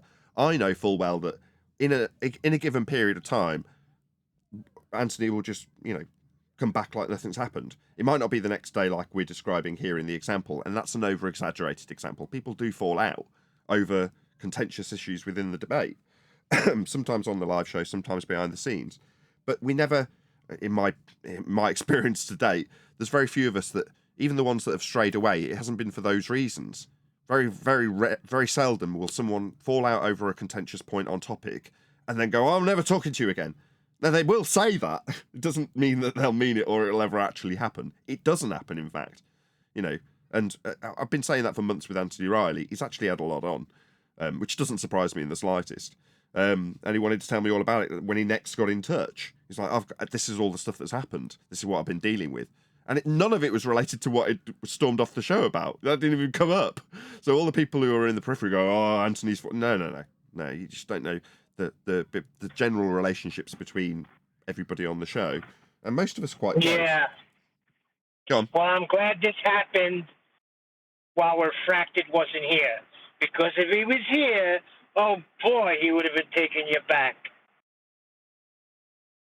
Yeah, the thing about it is I think people need to understand that just because we might argue and that on the show here and whatever else, and it becomes kind of public, I don't think the people think that means the cracks are showing, it's falling apart. It's like, no. You know what I mean? You have it completely wrong there. Like. Yeah, especially totally wrong. Well, you're focused in on a very sharp blade, and under high degrees of magnification, you go, "Wow, that looks rough." And you're like, and look, they're smashing another sword against it. Isn't that going to make that tiny little chink worse? And you're looking at 1,000 magnification of this very sharp blade, and you know what happens when the other blade hits it? It gets a bit sharper. Amazing, isn't it? Now zoom out.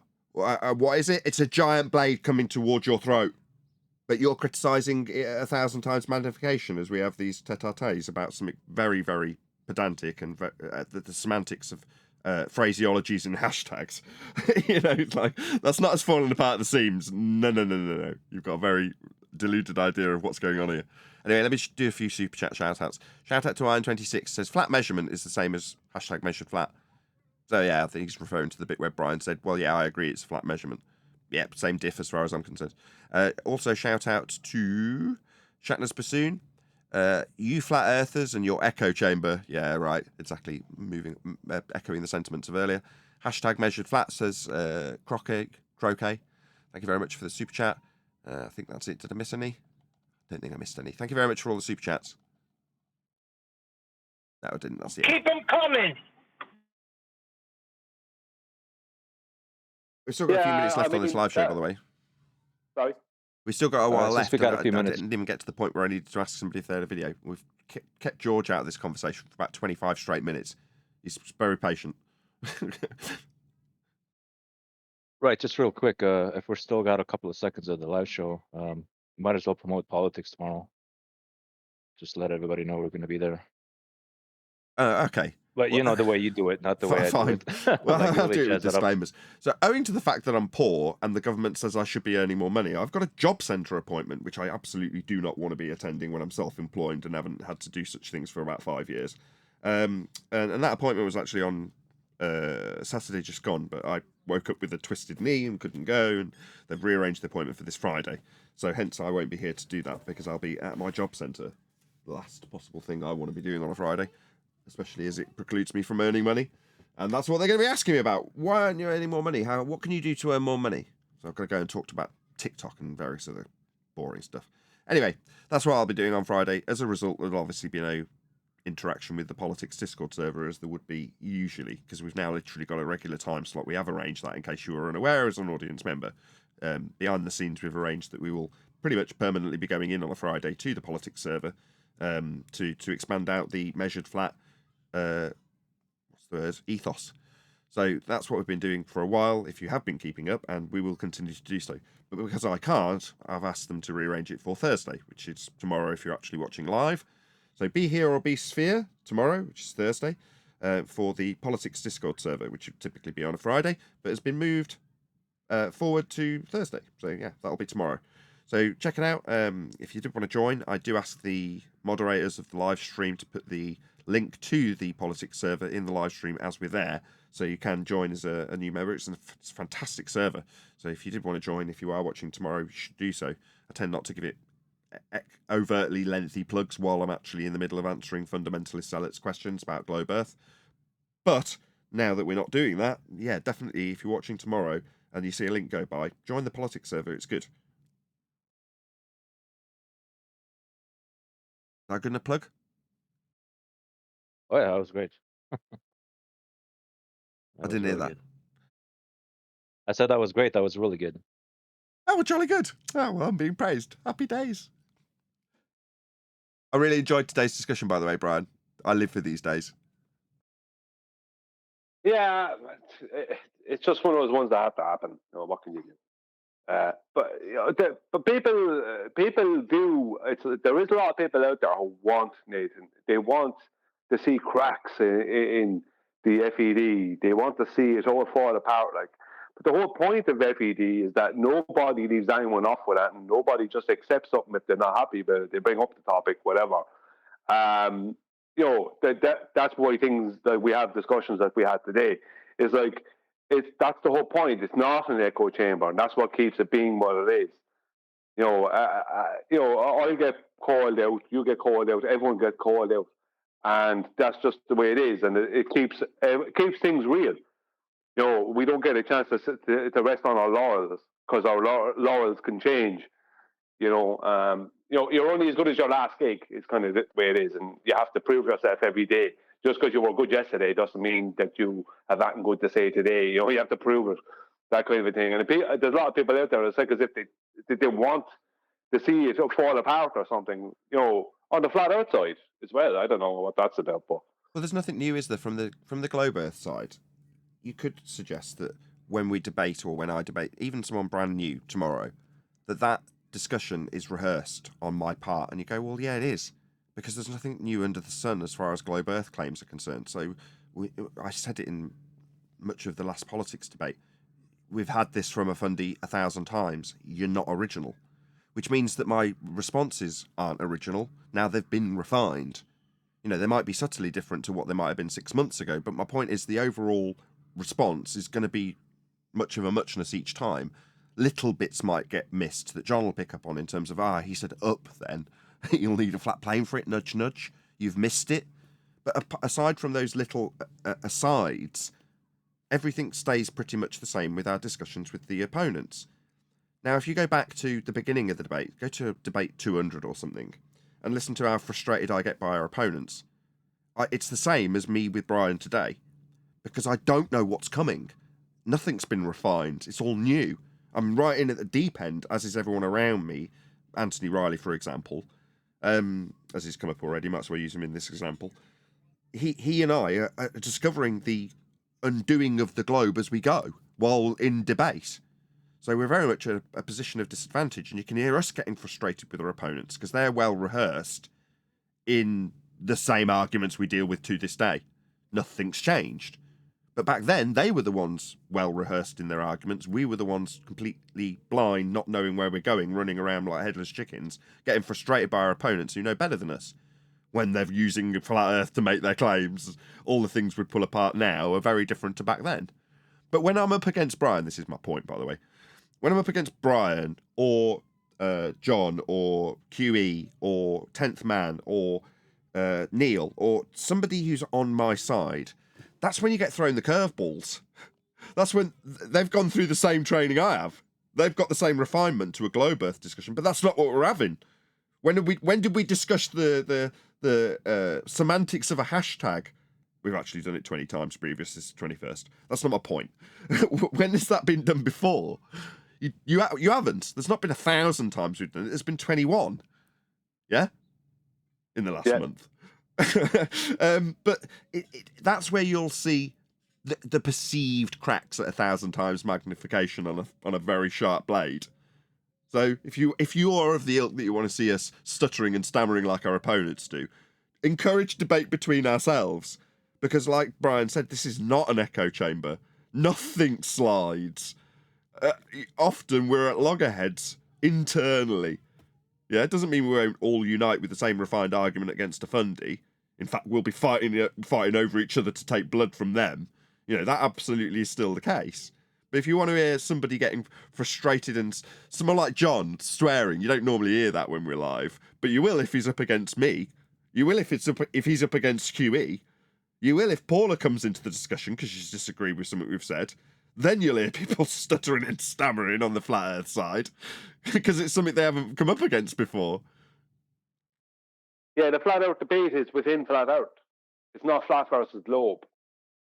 People have that mixed up now. The globe is done.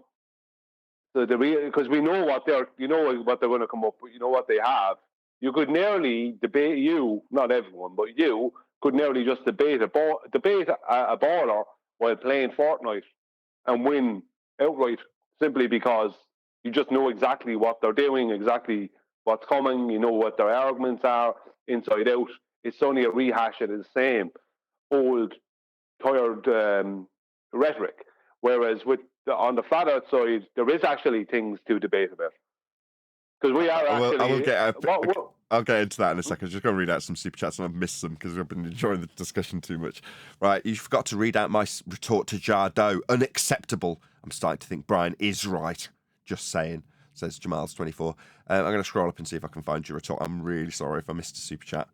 But yeah, in terms of Fortnite, I do actually want it to just look visually pretty. So when often you've just spent an hour or two with the slides going through, there's only 90 minutes of them. So when they start to repeat, I'm like, I really want something to distinguish this part of the show from the last couple of hours. I think it was JMels24. Yeah, Jardo. But if you exclude the GP and only focus on the angle, it's two straight lines meeting at a vertex. Hashtag measured flat.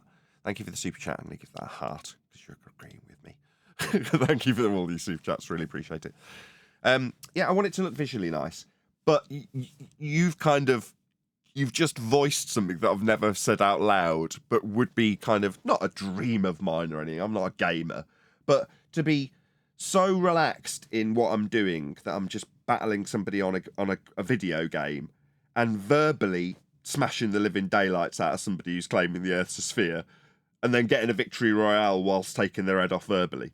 That's the aim, right? That's the dream you have in that battle, and it's like this guy's casually playing a game whilst undoing an entire world paradigm.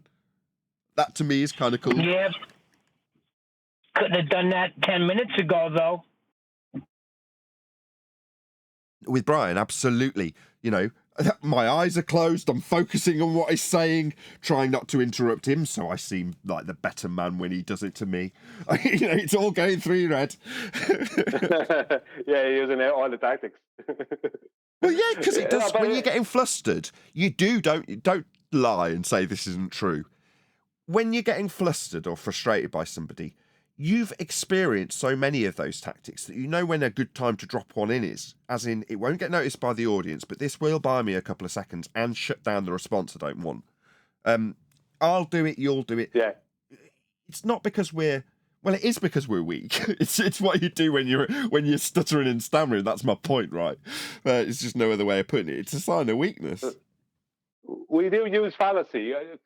Refracted. He's constantly using straw man arguments when you're debating him. Constantly at it. right? It's something he does. It's like, so you're saying this? It's like, that's not what I'm saying. So you don't get a chance to say what you're trying to say because you have to explain that that's not what you're saying. And then he starts screaming that he has the win, even when he knows he doesn't have, just to rile you up. Do you know what I mean? We all do he it. knows he's using logical fallacy at that point, but he's using it in such a way where he's bringing himself around to his own. He's bringing the audience around to his side, kind of thing. Even if he hasn't won yet, if you know what I mean. And maybe it's a good thing, maybe it's a bad thing. The fact that we can employ tactics when there is no need for us to employ tactics.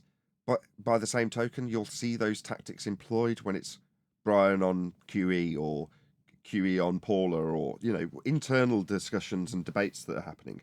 And those typically don't necessarily revolve around a globe. They're normally flat earth arguments that are contentious, that are being debated, like this, like hashtag measured flat. Anyway. Well, I will. What I do, I try not to use fallacy. I try not to use things that. But what I will do is I will say. So you're saying this. So what are you saying? You're saying this or you're saying that? And I'll be not giving the person the chance to go off on another tangent. I'm going to be kind of like what's the word I'm looking for? I'm trying to hold them in a corner and shoot them with a machine gun. If you know what I mean. That I will use that, and so that frustrates people because I'll come across as they're about to say something and I'll jump straight on it. I won't give them a chance to get to the end of the sentence because I know where that sentence is going, and I'm going to jump on this right now and ask them, "Is that what you mean?" Do you know what I mean? So you're not saying that, you're saying this then. So what are you saying? Because you said a minute ago you said that. So it's a lot of keeping them on their toes, having them having to answer things, kind of like that. That if you. I don't know if you could call it a tactic. That's just the way I do it. But I try my best not to use strawman arguments and stuff, unless sometimes there is a need for one, where you strawman someone because they won't be clear about their actual claim. So I'll strawman someone, so then they have to be clear about their claim. So you're not claiming that. What are you actually claiming? And then they have to be clear about their claim. So I've done that with borders, but that's more something I do with borders.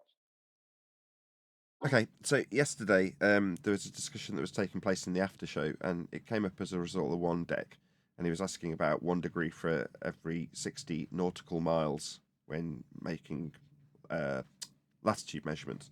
But the question was in regards to 1 degree for every 69 miles. And Brian has actually got a video on this, and I didn't notice this till just now. He'd shared it in the back office Master B chat that we have. So I've just popped a link to this in the live stream chat, so that if you are, like One Deck, interested in this particular description, then you can check it out on Brian's Logic's channel. And you can also subscribe if you haven't done so already.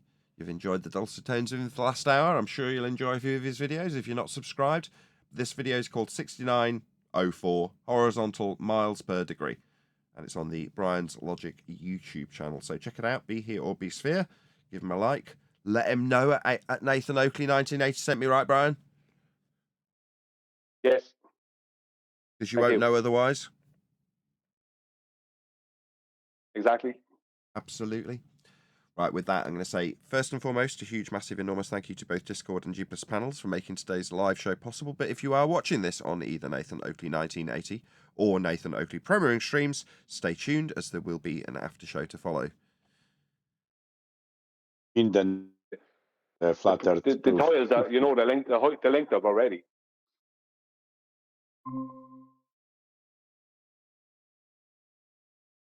All right, then let me do it this way.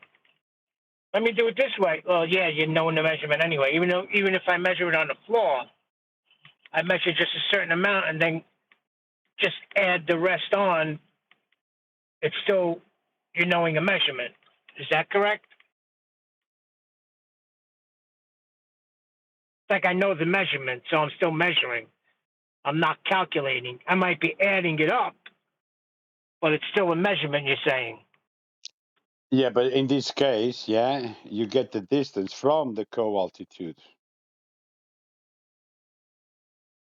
Now, I see both points, Yeah. to be honest. I don't know who's right. It doesn't matter who's right. But no, Neil, it doesn't matter. the more we argue about this, the more people listening to the argument, because they're trying to figure out who's right or wrong, will understand the process. Because what are we doing?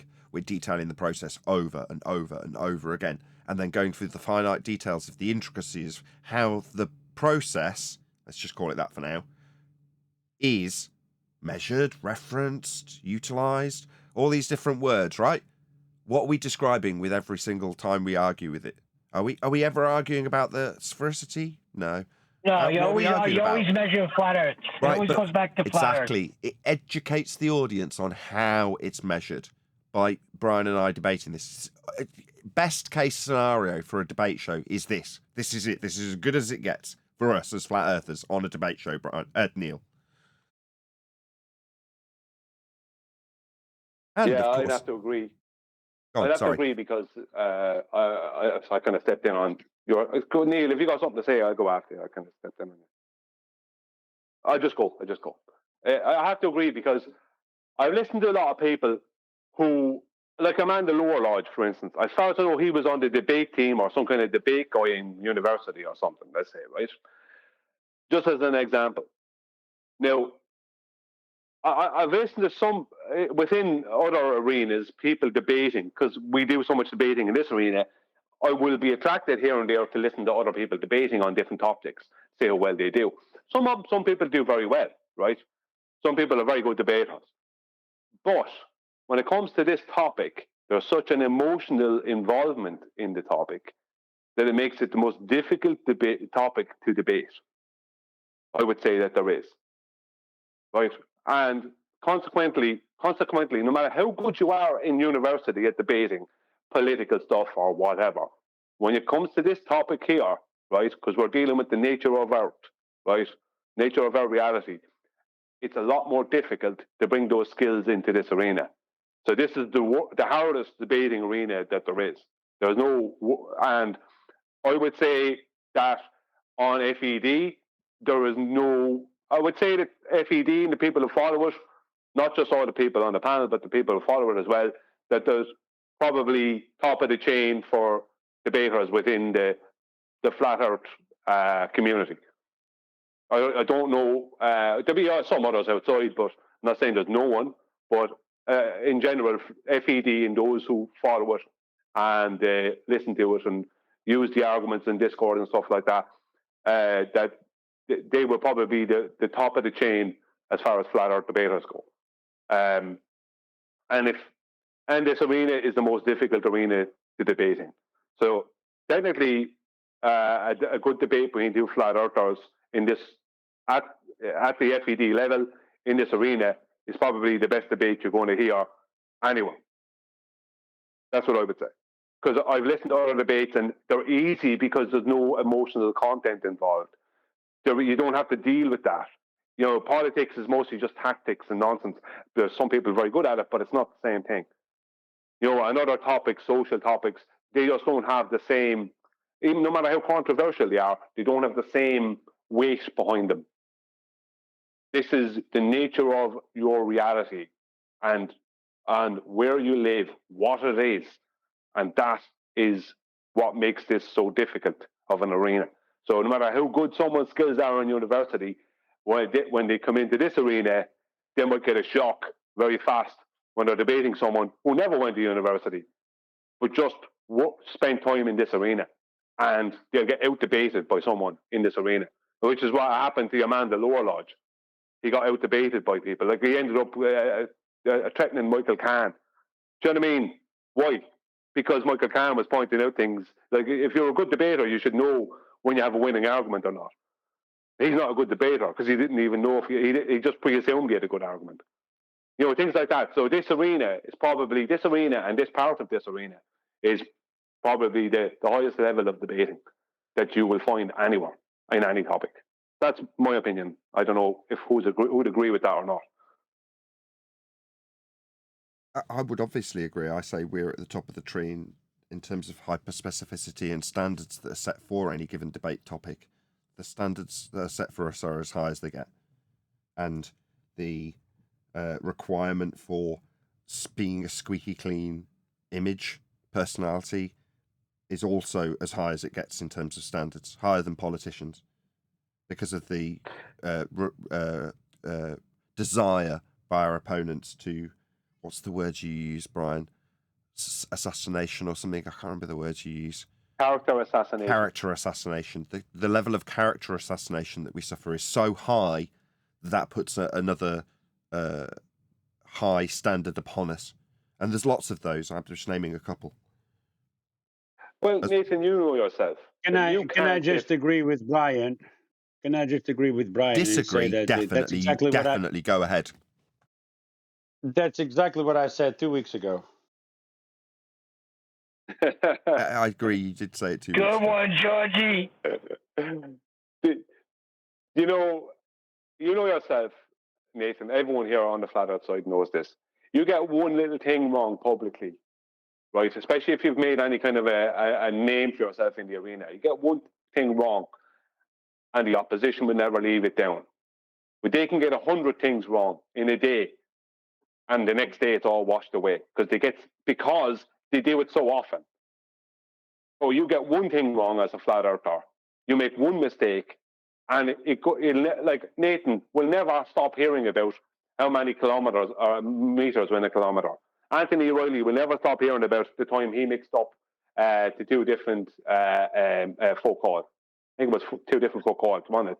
There was two Foucaults or something like that. He mixed up. He'll never stop hearing about that.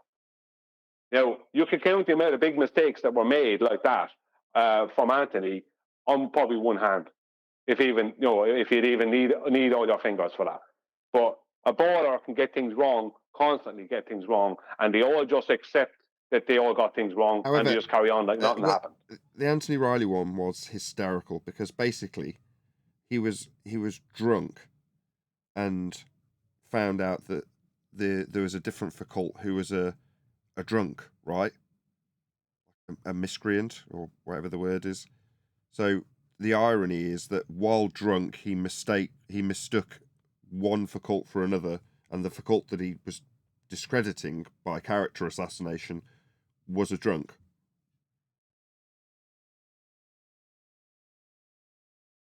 That's funny. Well, it's ironic, isn't it? Yes, very. What was your error, Nathan? With math. It was something with math, right? Converting meters to kilometers. Or the other way around, I forget which.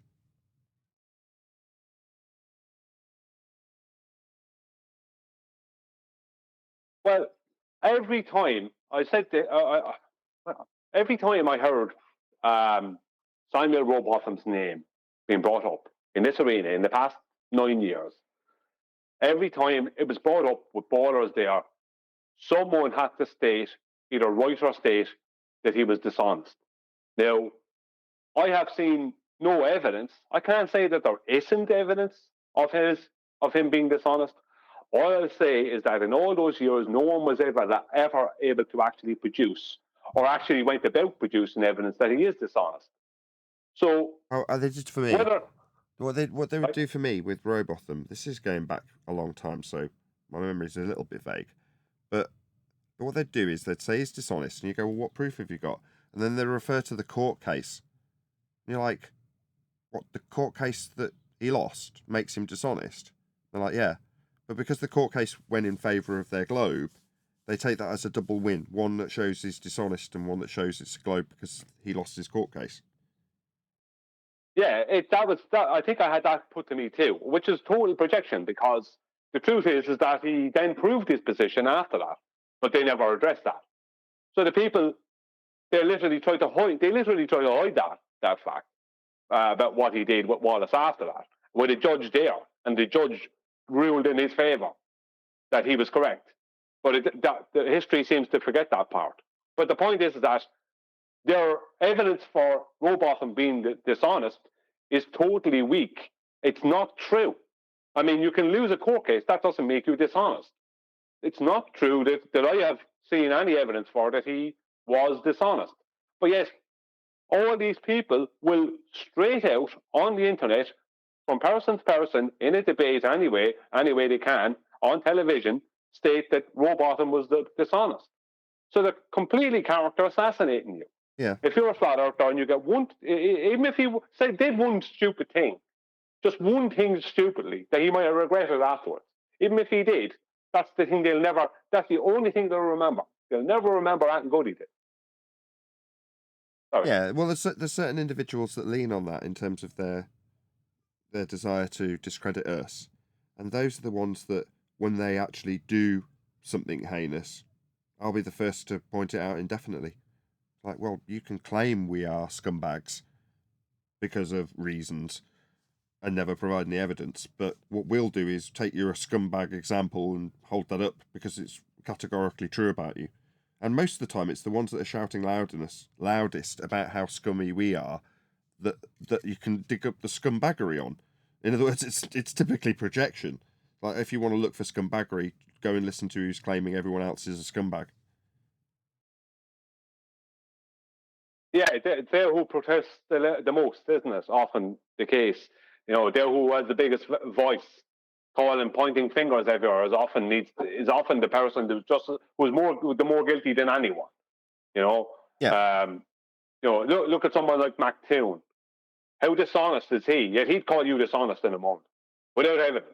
But he is unbelievably dishonest. The guy's a fraud. But yet he'll turn around or he'll do his best to character assassinate flat earthers as much as possible without evidence. Yeah, there's There's plenty the guy who of asks examples in the how anti-flat Earth camp. Sorry, go ahead, whoever that was. There's the guy who's asking how do these elevation angles work on a flat plane. Yeah, well, that's why I didn't in any way want to correct Brian when he says he's a fraud. That's a perfect example of Toon being a fraud.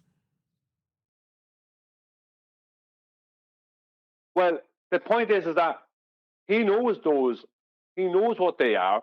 He knows they require a horizontal baseline. He knows that the adjacent length is a horizontal, and that could be in hundreds and thousands of miles. Yet he wants to ask you, how do they work on a flat plane? Now that's totally dishonest. You know, it's totally dishonest to ask that question. Yes, he's willing to do it. So, but he'd be the How first do you have person circles of to equal use his channel altitude to on a flat character. Earth? Go on, George. Sorry, go on. How do you have circles of equal altitude on a flat Earth? Yeah, that's the kind of How do stupid you have question he's circles asking. on a flat plane? Exactly. Yeah, we can rehash these examples that are absurd and contradictions in terms of them as many times as we like, because that's what Toon does. Yes. I'll point out something, because he's directly involved in it, is, you know, this final experiment nonsense, right? Someone asked about that in the Now, super chat. Did you hear me shout that out at the end? Someone says, have you heard the news? No. What news? I did hear someone saying something about that, hear the news or something about that. Now, I wanted to address that a week ago, and I didn't because I was sick. So in the evening time, I was just asleep. Whereas I made a video last night on it. Now, you may not be happy with what I have in the video, Nathan, because I pointed out, one of the things I pointed out was that it's designed for people to chase red herrings. So when you see the final experiment, right, you're going to correct that that's not an experiment, right? And you want to focus on it, how it's not an experiment, which it's not, right? And that's correct, but that's actually a red herring. Or the fact that it's a begging the question fallacy, is they're claiming is that if the Earth is a globe, we'll have a 24-hour sun in the Antarctic summer, right? We do have a 24-hour sun in the Antarctic summer, so the Earth's a globe. So it's a permanent consequence, right? So the thing about that is that that's another red herring. And this is what I pointed out in the video. Now, you can give me your opinions on it, because I'd like to hear them. And I'm with you so far. Don't disagree. The point... what's going on there is twofold. One, they want as many flat earthers as possible to agree, right, with them that if there is a 24-hour sun in the Antarctic summer, then that means the Earth is a globe, right? And the reason they want that is they know there's a large contingency of flat earthers who will stupidly agree to that, but then will later on actually go back and say, hang on, it doesn't actually prove that, right? Because it doesn't, right? And it will be pointed out to them that it doesn't. And what happens then? They try and flip-flop back to their original stance, right? And what do the reporters do then? They're going to use that as making out that the flat earthers are either inept and don't understand what they're talking about, so they're flip-flopping from one position to another. That means that that person can't be trusted because they can't make a correct decision, or that they're dishonest, right? So either way, it's a character assassination. So the first point I made about was that they're using this as a form of character assassination, which they will use against us. But the other point, and this is really kind of the biggest point. Just 1 second. Just give me 1 second, George. This is the biggest point, right? Is what they're trying to do, right, is take the past 10 years of us destroying them, pulling their paradigm apart, right? Showing that the horizon's not the geometric edge of a globe, showing that the Earth is not rotating, that the Earth is flat, it's measured that way, it's navigated that way, showing that that every time we address reality, that we're addressing a flat stationary plane, showing that they're using a flat stationary plane, everything, right? They want to take all that 10 years, right, go to Antarctica, hope to see a 24-hour sun, and then hand wave it away. And that's what they're looking to do. It's the final hand wave is what they're, because what else have they got? And that was my point about it. Those 2 points about what they're trying to do with get flat earthers to agree to something that they shouldn't be agreeing to, and to the 2 main points was and that they're looking to use this as a hand wave. The hand wave away the Black Swan, hand wave away gas pressure over a container, hand wave away celestial navigation, aerospace, all these things. They want to hand wave them things away. And that's what they're trying to do at present. Go on, George, sorry. No, it's just to try to understand how does the sun elevation above a horizontal plane will prove a sphere? It won't. I see. So But George, if anything, they will prove a horizontal plane. Yes. Yeah, but it's not about what they see. It's not about what they'll see. It's not about what it will prove. It's about how they can use it. They know it doesn't prove a globe, right? But if they can use that to hand wave away all this past 10 years, they will do it. And if they can character assassinate flat earthers in the process by getting them to agree to a stupid term that they will then flip flop on, they go, hang on, 6 months later, that actually doesn't do that. You know what I mean? The flat earthers will do that. And if they can get flat earthers to do that, they make flat earthers look stupid, and they'll have something they can present to the public who won't know any different as some kind of epic globe proof. And they can hand wave away when it's not a proof of a globe at all. And they can hand wave away the past 10 years. And that is their tactic, because that's, from what I can see, that's all they've got left. What do you think, Nathan? Maybe. Yeah, they're still confusing science and geometry. Sorry to be.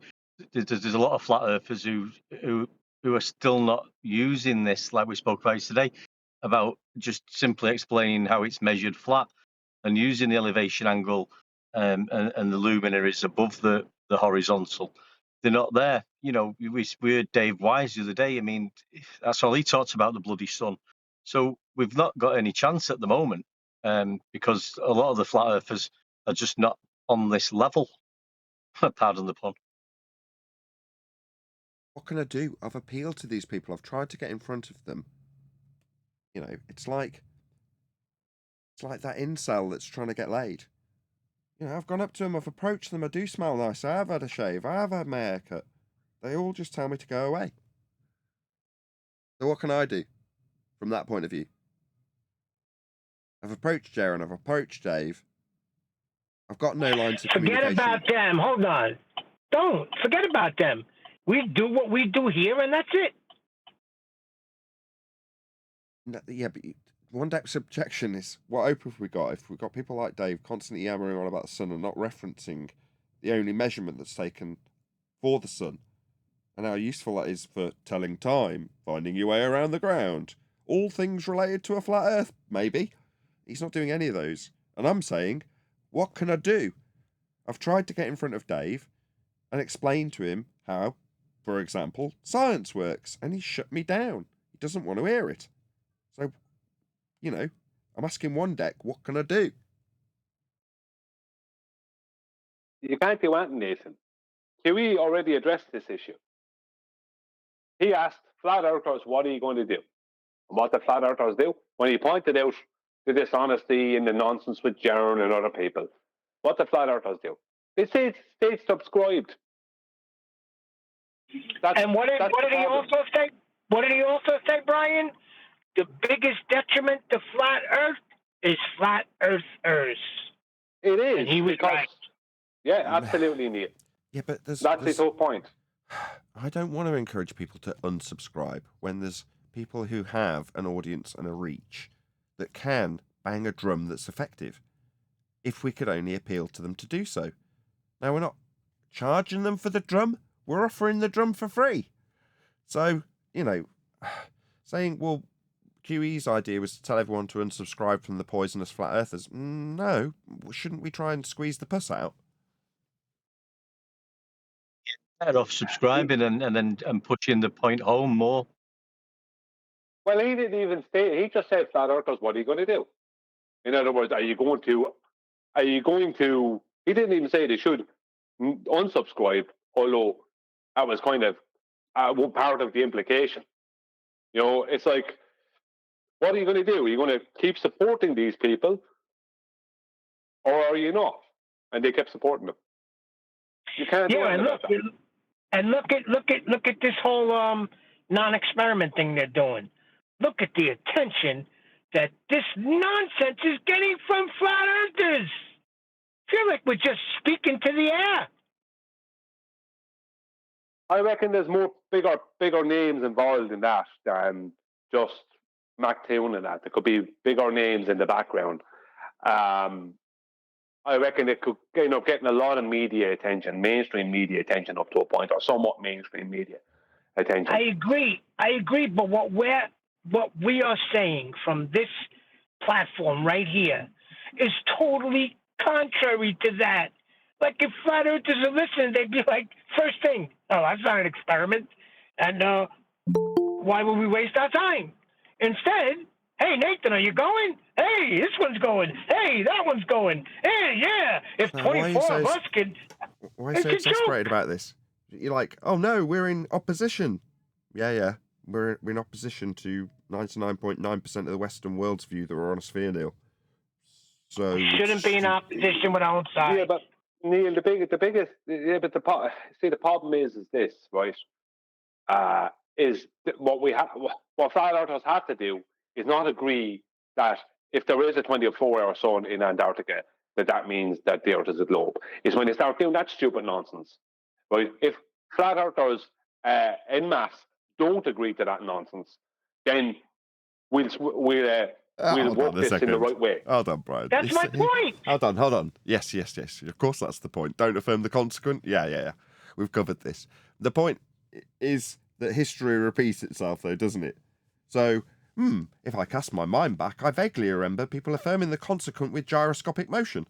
And yet they went on to Netflix and humiliated themselves with it.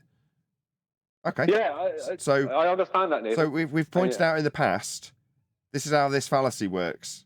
We're all victim to it up until the point we realise the Earth is flat. Don't fall victim to the same fallacy. It's the affirming the consequent formal logical fallacy used to affirm that Earth is spinning with gyroscopes. And now we've got an affirming the consequent formal logical fallacy with axial rotation and sun movement on a rotating plane antipodal. Okay. So it's an affirming the consequent formal logical fallacy again. And what you guys, specifically, the guys that also did the same thing on Netflix, are going to go along and accidentally fall victim to the exact same fallacy again. There's something stinks in this fish shop. You know what I mean? It ain't fish either. I know, I understand. Well, that, they should invite Danny 57 to go on that expedition to Antarctica. Well, I'm surprised that even if the flat earthers can't realise that it's not an experiment, even if they can't use the nouns and say, well, we'll be measuring the elevation angle to that sun using the flat Earth. I mean, I'm pretty sure at least they can say what they should have been saying for years is, what's the lights in the sky got to do with the shape of the Earth? If they can't pick up on the other two, they should be picking up on that straight away. That's the simplest one. You have to see how this has been. 1 second. Is that Neil? You're trying to say something, yeah? No, go ahead, Brian. Okay, all right, thanks, Neil. You have to see how this is being worked by the ballers. The flat earthers who don't go, and a lot of flat earthers won't be, I think you have to get vaccines and different things. A lot of flat earthers just won't go, right? So then they have it publicly, the flat earthers won't turn up. That's all they have to. They don't have to give any reasons why. They just say none of the flat earthers turned up, right, or are willing to go. So no matter what way they work this, it makes us look bad, and that's the whole point of this. I didn't even see it that way, Brian. So you're saying if they're not going to show up, look, the flat earthers wouldn't show up. I gotcha.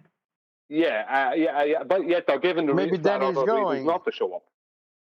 Well, Maybe we should ask Danny. He's here in the chat. Danny 57, are you going on this expedition to the Antarctic?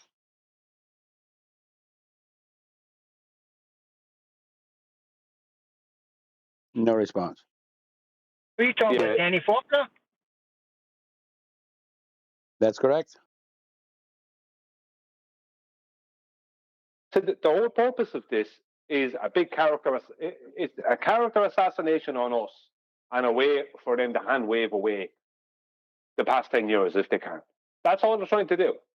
And the problem is, no matter what way it goes, if you did go with them to see whatever could be seen, right? What's the point, right? Who's going to pay for it? Because I think you have to pay for a lot of this yourself, or you have to get your subscribers maybe to pay for it or something. If you did go, what's the point? How does seeing that prove anything? But who is likely to go if they're flat earther? The people who would agree that if we did see a 24-hour Antarctic summer sun, that the Earth is a globe. That's who's likely to go. Those who won't, right? And if outside of them, who else is going to go to the flat outside? Nobody. I don't think anyone would go to it. I don't know, but I doubt. And especially if you have to get certain inoculations and stuff, the flat earthers won't get. So they're not going to. The chances are they're not going to go. And then the borders can say flat earthers were too scared to go, because that's all they want. That's all they ever have. Or you could spin it like a challenge all over again. How does refracted spin it, Nathan? How does refracted spin it? That they'll be seeing a 24-hour sun. He spins it to flat Earth somehow. They're describing the elevation angle of the sun with respect to the horizon. They're saying if the elevation angle remains above the horizon for a 24-hour period. But the description of it remaining above the horizon is a flat Earth proof, isn't it, Neil? Above the horizon? Right. So we could spin it like that. Yeah. Well, it's not that you need to spin anything. They're going to affirm the consequent. They're begging the question fallacy of antipodal globe birth positioning. So that when they get down to the south, before they've done anything, right, half the people on the boat are going, we're on the bottom of a sphere now. And the other half are going, no, we're not. And the premise is, if we see the sun for 24 hours, then we're on the bottom of a sphere. You're like, no, that's begging the question and affirming the consequent fallacy. You assume you're on the bottom of a sphere when you take that journey. Well, is anybody going to address that? Are we going to go to Antarctica and follow the systems of navigation that require Earth to be flat to get there? Because as far as I'm concerned, before I've even got there, the fact that we're navigating to the place means we're proving a flat Earth already, aren't we? Oh, what? I've got to go down and assume that we're antipodal from where I began. Why would I do that? Oh, well, you're not allowed on the boat unless you assume that when we get down there, we're at the bottom of a sphere. Then we're going to start looking for a phenomena. And if we see it, it proves that I'm antipodal from where I began. No, it doesn't. It's non sequitur. It's an affirming the consequent fallacy. The thing that they're pointing to, the phenomena, if they see the sun above the horizon for 24 hours, then we're on an antipodal positioned sphere, rotating. Doesn't prove any of those things. It's completely non sequitur, in fact.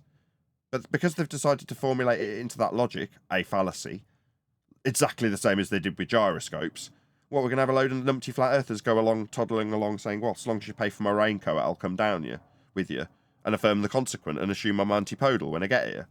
It's idiotic. Now, if they want to turn around and go, Nathan was too scared to come down, I'll turn around and go, no. The guy who's running the experiment contacted me, and I responded to him with the following questions. Why are you affirming the consequent? What about the navigation process itself? I can prove it's flat with the new worlds that we've already navigated to, mapped, charted, and surveyed, and then found our way back home with the navigation systems that are all flat. And what is the, if you're going to still claim it's an experiment, it isn't, independent, dependent, and control variables, and null. Now, give me those things. Yeah? That's what I've demanded of him. Now, he's inviting me to go along, and I'm saying I don't need to go along because you're affirming the consequent with a pseudo-science fraud. Now, not only have I said I don't want to go with him, I've called him a fraud. Because he is. He's saying he's got an experiment. No, you're a fraud. You want to know why I won't go down to Antarctica? Interview me about him. Because I don't associate with frauds. Why is he a fraud? He said he got an experiment.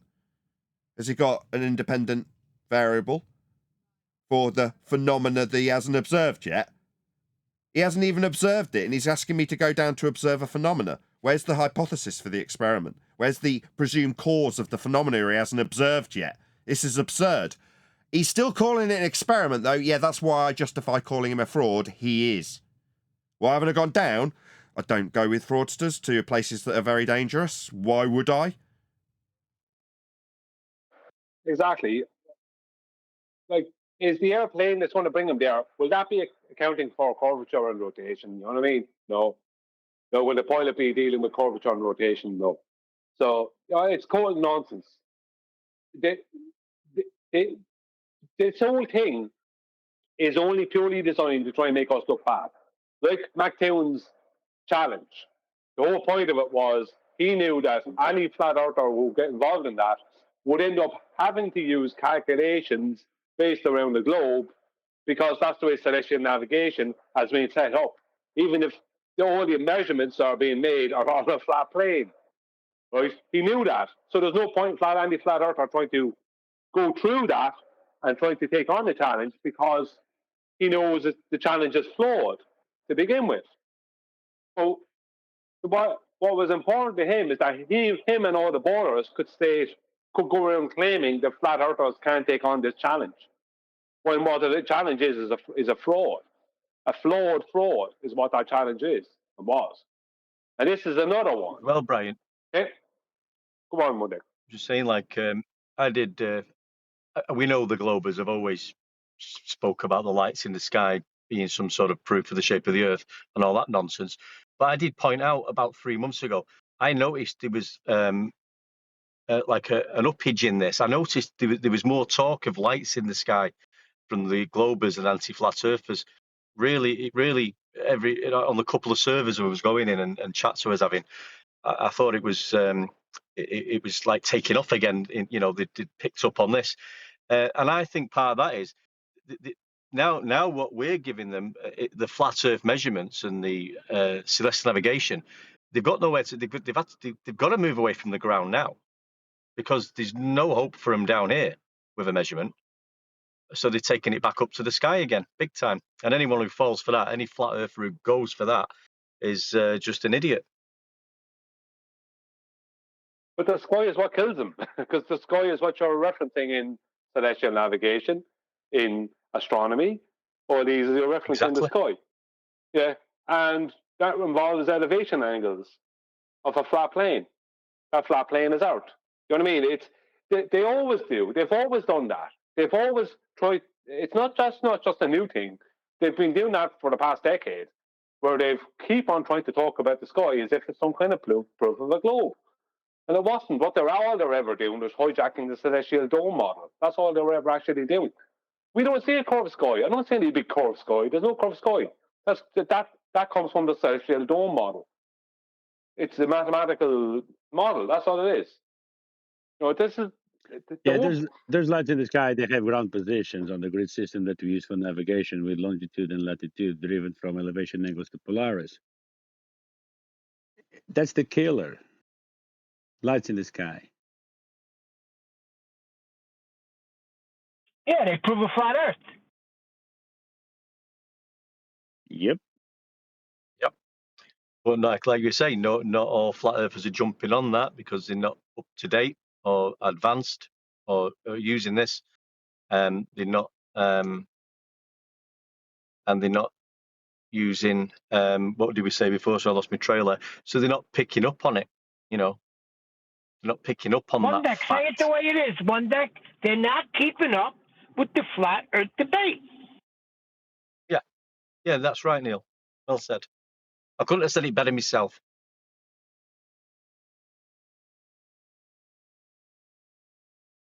What will The be angle above the interesting will surface of the Earth. That's the nail in the coffin.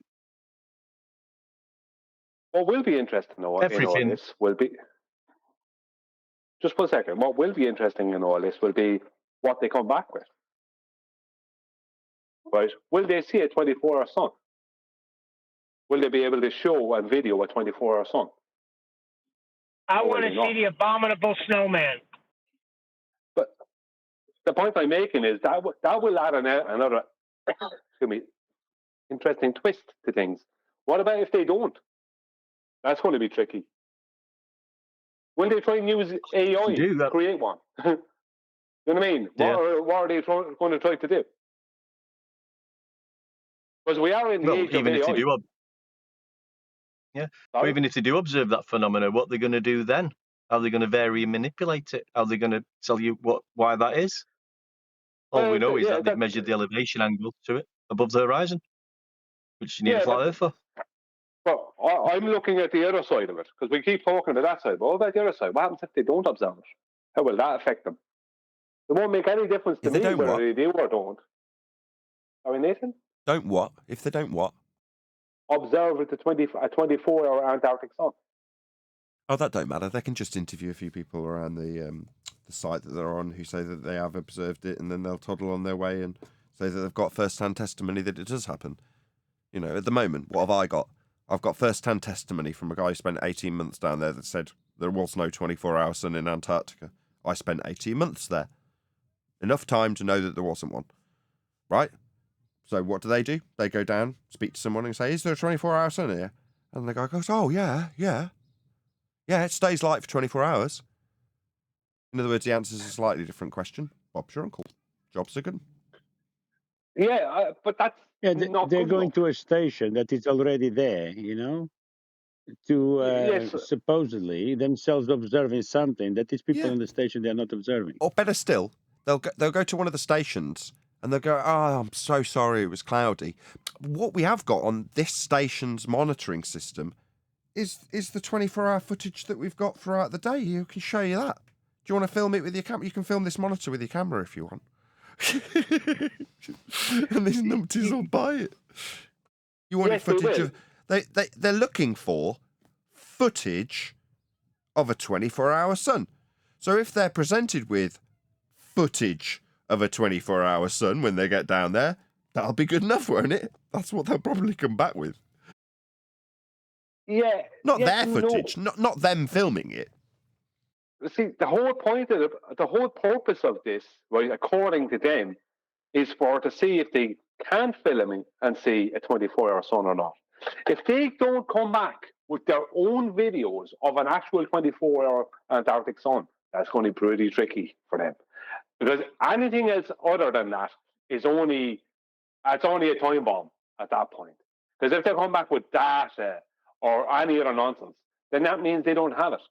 I mean, anyone can get a 24-hour Arctic sun this month. Now, this month, you can be in the Arctic and get a 24-hour sun. This month. Right? They have to be able to show that exact video that anyone can make in the Arctic. Anyone who's in the Arctic Circle can make that. That's not what you do tactically. Month. What you do is, where we're currently, without hindsight, in advance of the event, pointing out the fallacy, if it fails and your opponent starts pointing out by way of utilising the same fallacy against you in defeat, that because we failed to affirm the consequent, it proves Earth's flat. Obviously, that's just as fallacious. So your opponent then points out how it fails to prove the contrapositive when your opponent uses it as a flat Earth proof. That's what they do. Yeah, didn't think of that. I did. It's the first thing that I thought of. What do you mean you did? Wasn't you? No, it was Adam. Earlier on the show, Adam was pointing out that they take the failings of their own claim when we point out how they fail and ascribe that failed claim to us, like it's our claim. The example being, Dan, with you and your reference frames have been ruined. Well, when they don't get a 24-hour sun, and we say the failure to observe a 24-hour sun proves it's flat, they'll point out the fallacy in the claim from the flat earther. I mean, if you fail to recognise the fallacy for them when they're making it before you go down there, you'll be exactly the same likelihood to fail to realise that you're having the same fallacy you haven't even made a claim for being utilised against you when the quasi-experiment fails. Yeah?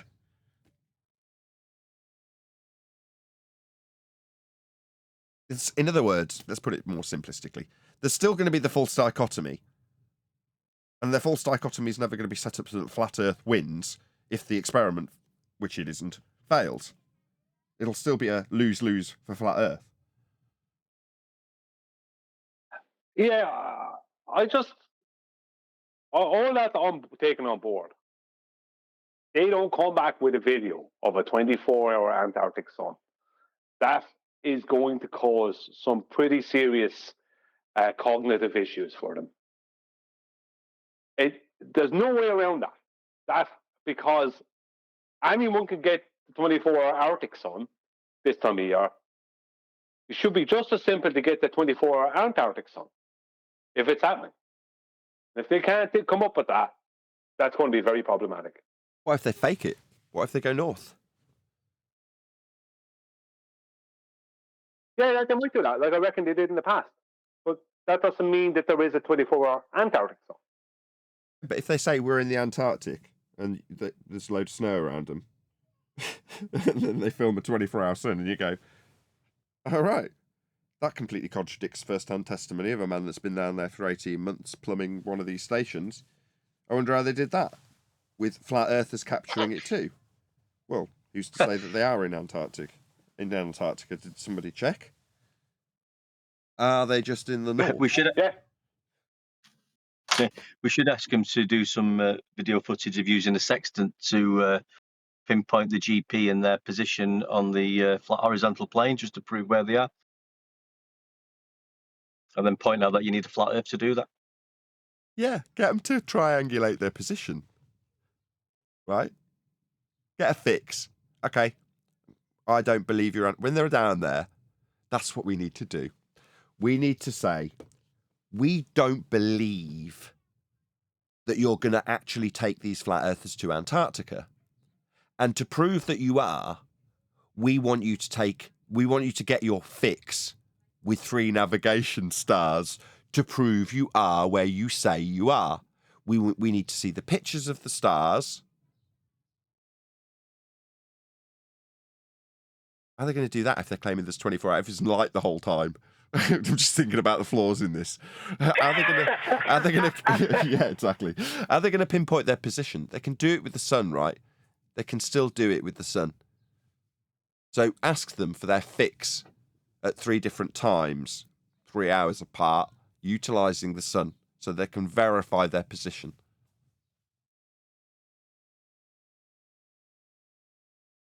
We want a fix, right? And without it, we won't trust that they're in Antarctica. As soon as they give Imagine it if they did it, though. Imagine if they did it. We'd say you need a flat Earth for that, mate. Well, you'd wait till after. You've ruined it now because you've just dedicated that to this recording. But yes. So yeah, incorporate something that they'll have to measure to prove where they are. That's what we need to do. Insist on it. Make it very vocal. We want this particular flat Earth measuring proof to show where you are. So we need to refine that and then put it out there as a very strong, this is our position on the matter. We want to know that you are actually where you say you are in Antarctica, because we know there is a 24-hour sun in the north. We need your fix. Yeah? Show us your position with 3 areas of equal elevation. We just won't say it that way. We'll refine how we'll ask for it. What do you reckon, lads? Yeah, I mean, they could try and be in the north and try and get away with that. That could be possible. Like I reckon they did that in the past. I even challenged one guy on a video, and he wasn't able to prove that he wasn't in the Arctic. So how do you get The if guy they have a who 24-hour sun? They only had all they could do is all they can do is use the sun because they don't have other celestials at that point. yeah, the guy And Will they Duffy can who's make a offering to like making the offer. He's like a Christian apologetics. I don't know if he would lie. Why? So I would say I Neil, don't tell know him if he about the would astronaut in lie, Times outright Square. lie. Tell him about the astronaut in Times Square Church, Neil. Yeah, there was an astronaut that came to Times Square Church, Christian, stood at the pulpit and said he was one of the last astronauts to orbit the moon or the Earth or something to that effect. He's a Christian, and that's a lie.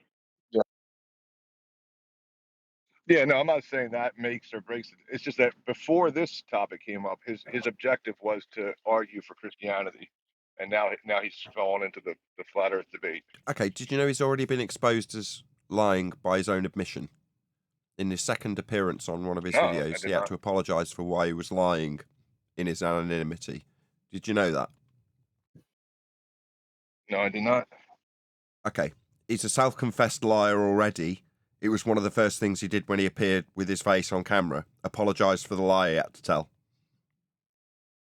Now you know.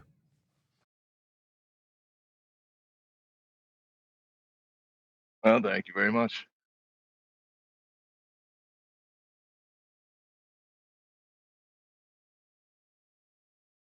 Yeah, once somebody lies to you one time, they're basically calling you stupid because they think you're stupid enough to believe their lie. Why would you trust them even again?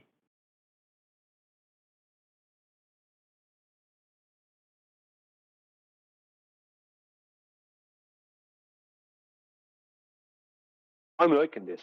I'm thinking that this could end up being like I can predict it already, right? There'll be stupid flat earthers involved, but I predict that this is going to end up somewhere down the line looking really, really bad for the polars. I just know it because no matter what they do, they don't have Earth curve, they don't have rotation, they don't have any of these things. So and they're constantly trying to use tactics and be smart and making fools of themselves. So it's only a matter of time before they make idiots of themselves. With this on this topic, concerning this topic, and I reckon that there will be some of them if they do go there and they don't see a 24-hour Antarctic sun. That is going to cause if they do actually go there and they don't see it, that's going to be problematic.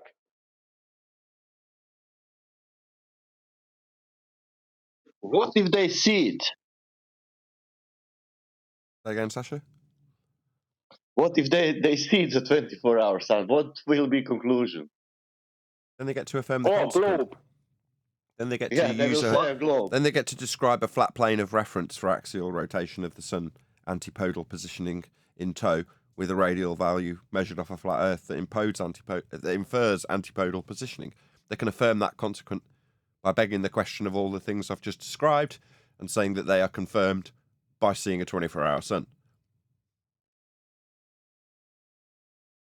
Yeah, because it will lead us again to the radius, because if your conclusion is the globe, that means we will have a sphere. That means let's check it, the sphere. In reality, we're checking, there is no sphere. That means 24-hour sun has nothing to do with measuring the surface of it.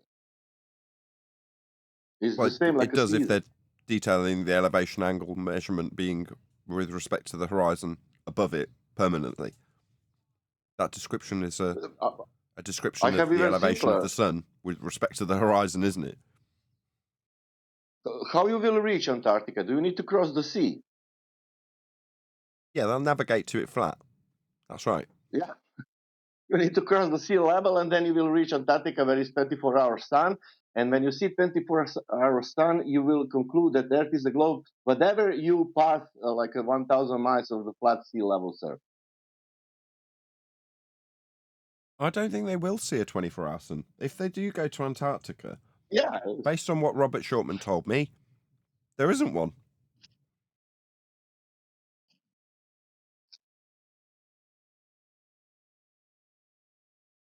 We have 18 hours of sun now, and then we will have 8 hours of sun in September.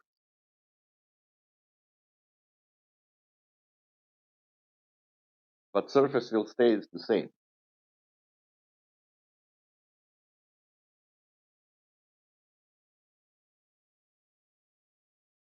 They'll end up saying, we wouldn't expect to see a 24-hour sun. We'll get, you and your 24-hour sun is ruined.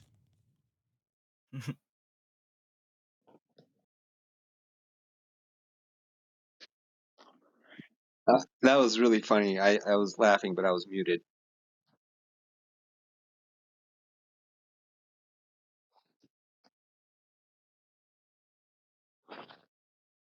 Like I said, you do find yourself talking about this nonsense, don't you?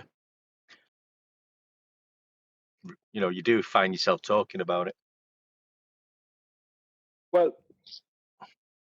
I suppose you can't ignore it in this arena. We can't ignore that this thing is going on.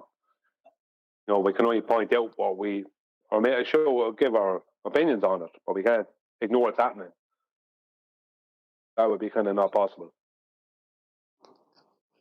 What we can do is point out the affirming the consequent fallacy like we tried to when it came to gyros. Now, last time, there was some... I have to say words that I can't believe I'm going to say. They had an intrinsic tie to this claim, so that they could affirm the consequent also for ether. They, who shall not be named, by this example.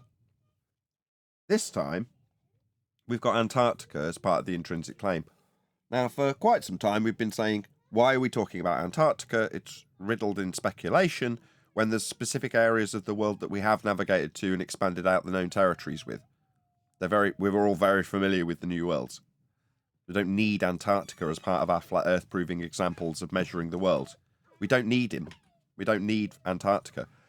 It's weird that, because there are quite a few people on the flat earth side that do incorporate Antarctica into their everyday arguments about flat earth, isn't there? So this seemingly does have a consequence on flat earthers. So they would be the ones invested in it and looking bad if their ice walls suddenly, fell victim to something that they didn't expect? Something they shouldn't have been claiming in the first place and didn't have any proof for, proves to be wrong by some quasi-experiment. This is all just history repeating itself, isn't it, lads? Now, all we can do is tell our audience, this is what they're doing. They're affirming the consequent. This is how that works. We've done that 2 or 3 times already. I won't do it again. And then, if you're concerned about the principal people involved, if Jaren, for the sake of argument, ended up being one of them, contact Jaren and say, it's the same affirming the consequent fallacy they used with gyros when you were humiliated on Netflix. Maybe that'll, tell people like Jaren what this works with. If it's not Jaren, if it's somebody else, go and point out the same thing. This is how the fallacy works. It's an affirming the consequent formal logical fallacy. If P, then Q, Q, therefore P. The fallacy being that the Q doesn't necessarily follow that the P is connected to it. That is to say, if grass is green, then there will be an alien invasion in 2021. There was an alien invasion in 2021, therefore grass is green. Now, you notice how the Q statement has no actual association to the P statement. Yeah? Now, it might not be the case that the P or Q statement is true. In this case, the Q statement is, we will observe a 24-hour sun. Is that directly connected to if Earth's a sphere? No, it's put into an if statement, so you can affirm the consequent with that observation. That is to say, you make a begging the question statement in this case that if Earth's a sphere, the very thing you're trying to prove, you've assumed in the first instance with your P statement. Then you say that to confirm that which you've just assumed, you'll observe something happening. Doesn't matter what. We will observe meteors flying through the sky, shooting stars, if Earth's a sphere. Then you reassert the P statement. We do see shooting stars, therefore Earth's a sphere. So if P, then Q, Q, therefore P.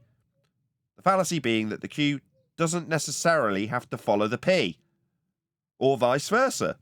It's not a truth statement to say that if we observe a 24-hour sun in the Antarctic, then Earth is a rotating sphere. It's not a proven statement. The fallacy. Now, we tried it with gyros. We're doing it now with Antarctica. They'll either listen to us or they won't. Probably won't. It'll probably lead to shill-based character assassination of some popular flat earthers so that lots of people in the public eye lose interest because of their so-called guru being smashed publicly and humiliated publicly for the second time with a fallacy they've already fallen victim to. That's what I predict will happen.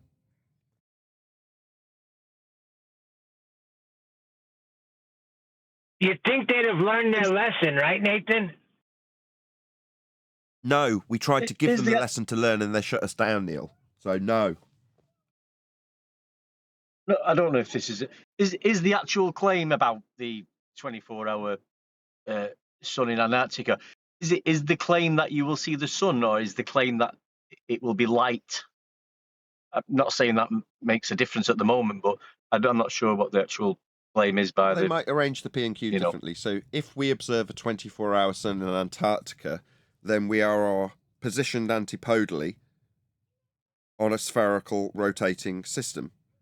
We are positioned on a spherical rotating system because we observe 24-hour sun in Antarctica. That's how they're formulating this fallacy. I mean, is the claim that you will see the actual sun, or is the claim that it will be light? It has to be the actual sun, because you can video the actual sun above the horizon over a 24-hour period in the Arctic. So it has to be the actual sun. Has to be. Oh no, Brian, just it's just behind those light. clouds. Trust me on this. Here it's light in the distance, that's the sun. It's just as clouds in the way, you just can't see it.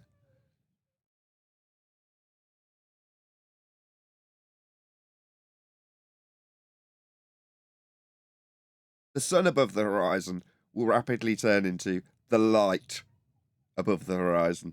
And the light doesn't mean a disc-shaped thing we call the sun. It just means that it's light in the distance over there. And, oh no, it's clouds. We just can't see the sun because the clouds are in the way. But that is the sun above the horizon. Trust me on this. Something like that. They'll be weaselly. Like I say, I don't think it occurs because I've got first-hand testimony from a guy who spent a long time down there. And what do you think the question on our lips was when he first came to us? Is there 24-hour sun in Antarctica? You say you've been down there. Did you see the sun all day? That's the first thing we asked him. If this is the claim on the table when you type it into Google or whatever, that there is a 24-hour sun to be visible, then if it's actually not happening, surely you wouldn't be ever in a position to go and see if it's not happening then. What you're saying is, if it should be above the horizon for a 24-hour period, there's absolutely no way it couldn't be above the horizon if we're on a sphere. Yeah, you're buying into the affirming the consequent fallacy from the flat Earth position. You're halfway to saying, well, therefore it's not a sphere. No, it's fallacious. It's not a modus tollens if we reposition the argument. It's just as fallacious. But that's what they want. They want you to do this one deck. No, Nathan. If the Earth was a globe within the heliocentric paradigm, then the sun must behave exactly the same in Antarctica in the summer as it does in the Arctic in the summer. That's why they have that thing. Maybe you could form it into logic, but I don't think it's necessary.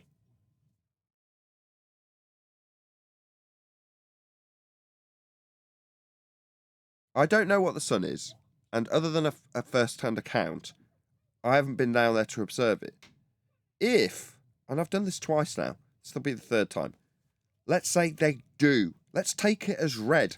Let's say there is a 24-hour sun in Antarctica. Okay. Beyond the if Earth is a sphere begging the question statement that precedes that, we're taking it as read, statement of fact that the sun does remain above the horizon for 24 hours in Antarctica, permanently above the horizon, does that in any way affirm the consequent of the preceding statement that we beg the question with, that Earth's a sphere, based on that observation? No, it doesn't.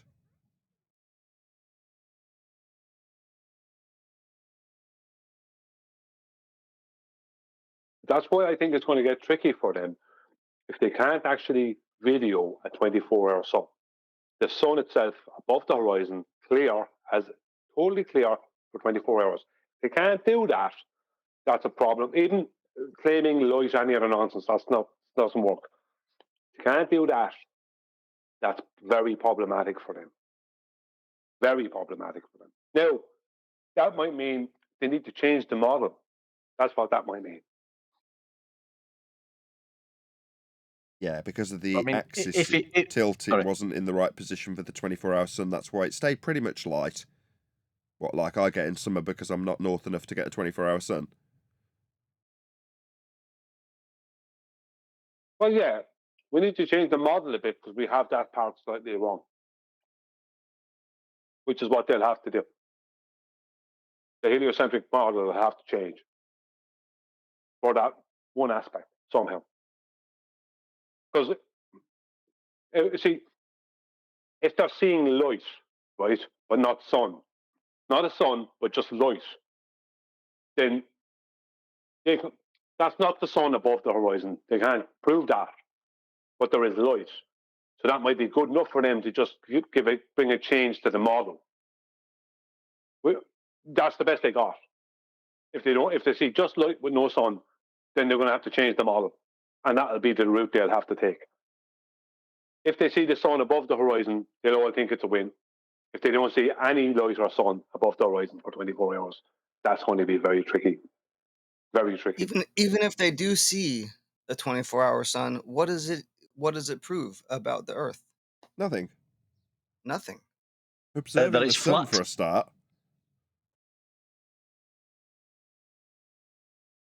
I think they will see it. I mean, I'm just guessing because I'm looking at timeanddate.com and I'm looking at sunrise and sunset times in Antarctica versus the same degrees north, and it looks like down in Antarctica they have 19-hour daylight, just the same as Anchorage, Alaska. So unless That's not 24 hours. timeanddate.com is no, it's not 24 hours, but I think it would.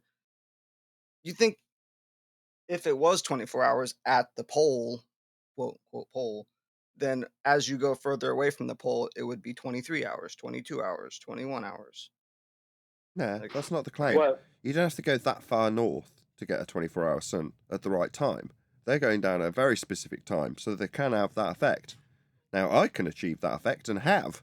I've had somebody tune into a Tracking the Sun event 10 years ago and show us the sun above the horizon in the north. It wasn't a revelation. It was really easy to capture. The guy got it on his camera phone. He just repeatedly tuned in and went, there's the sun, there's the sun, there's the sun, there's the sun. It wasn't hard. Yeah? That's what they've got to do. They've got to achieve the same very easy to achieve standard so that they can observe that phenomena. And once they do, I'll put a checkbox. I'll tick a box that says phenomena observed. Okay. Now we need to figure out what caused that phenomena. The phenomena of the sun being above the horizon the whole time. Okay. Let's start varying independent variables. Now we've got a naturally observed phenomena. What's that? Oh, you've just decided it's because Earth's spherical and we're positioned antipodally now? Nah. I thought this was an experiment. It's a good job I asked before you went down there to give us this clarity that never came, because now I'm just going to rub it right in your face. It doesn't prove that we're on an antipodally positioned rotating sphere when the reference system described is flat with an axis. If you're going to beg the question that that is the cause when you haven't validated it by way of an experiment. Precisely the thing that you said you were going down to do. Now you need the causal influencer to be varied by you, the researcher, to prove that is causing it. Now, if your causal influencer is a sphere Earth you've assumed, I'm not going to accept it as a variation that you can achieve as a researcher because you can't vary it. So it's not a valid experiment. Oh, well, what does that mean if you did call it that? It means he's a fraud.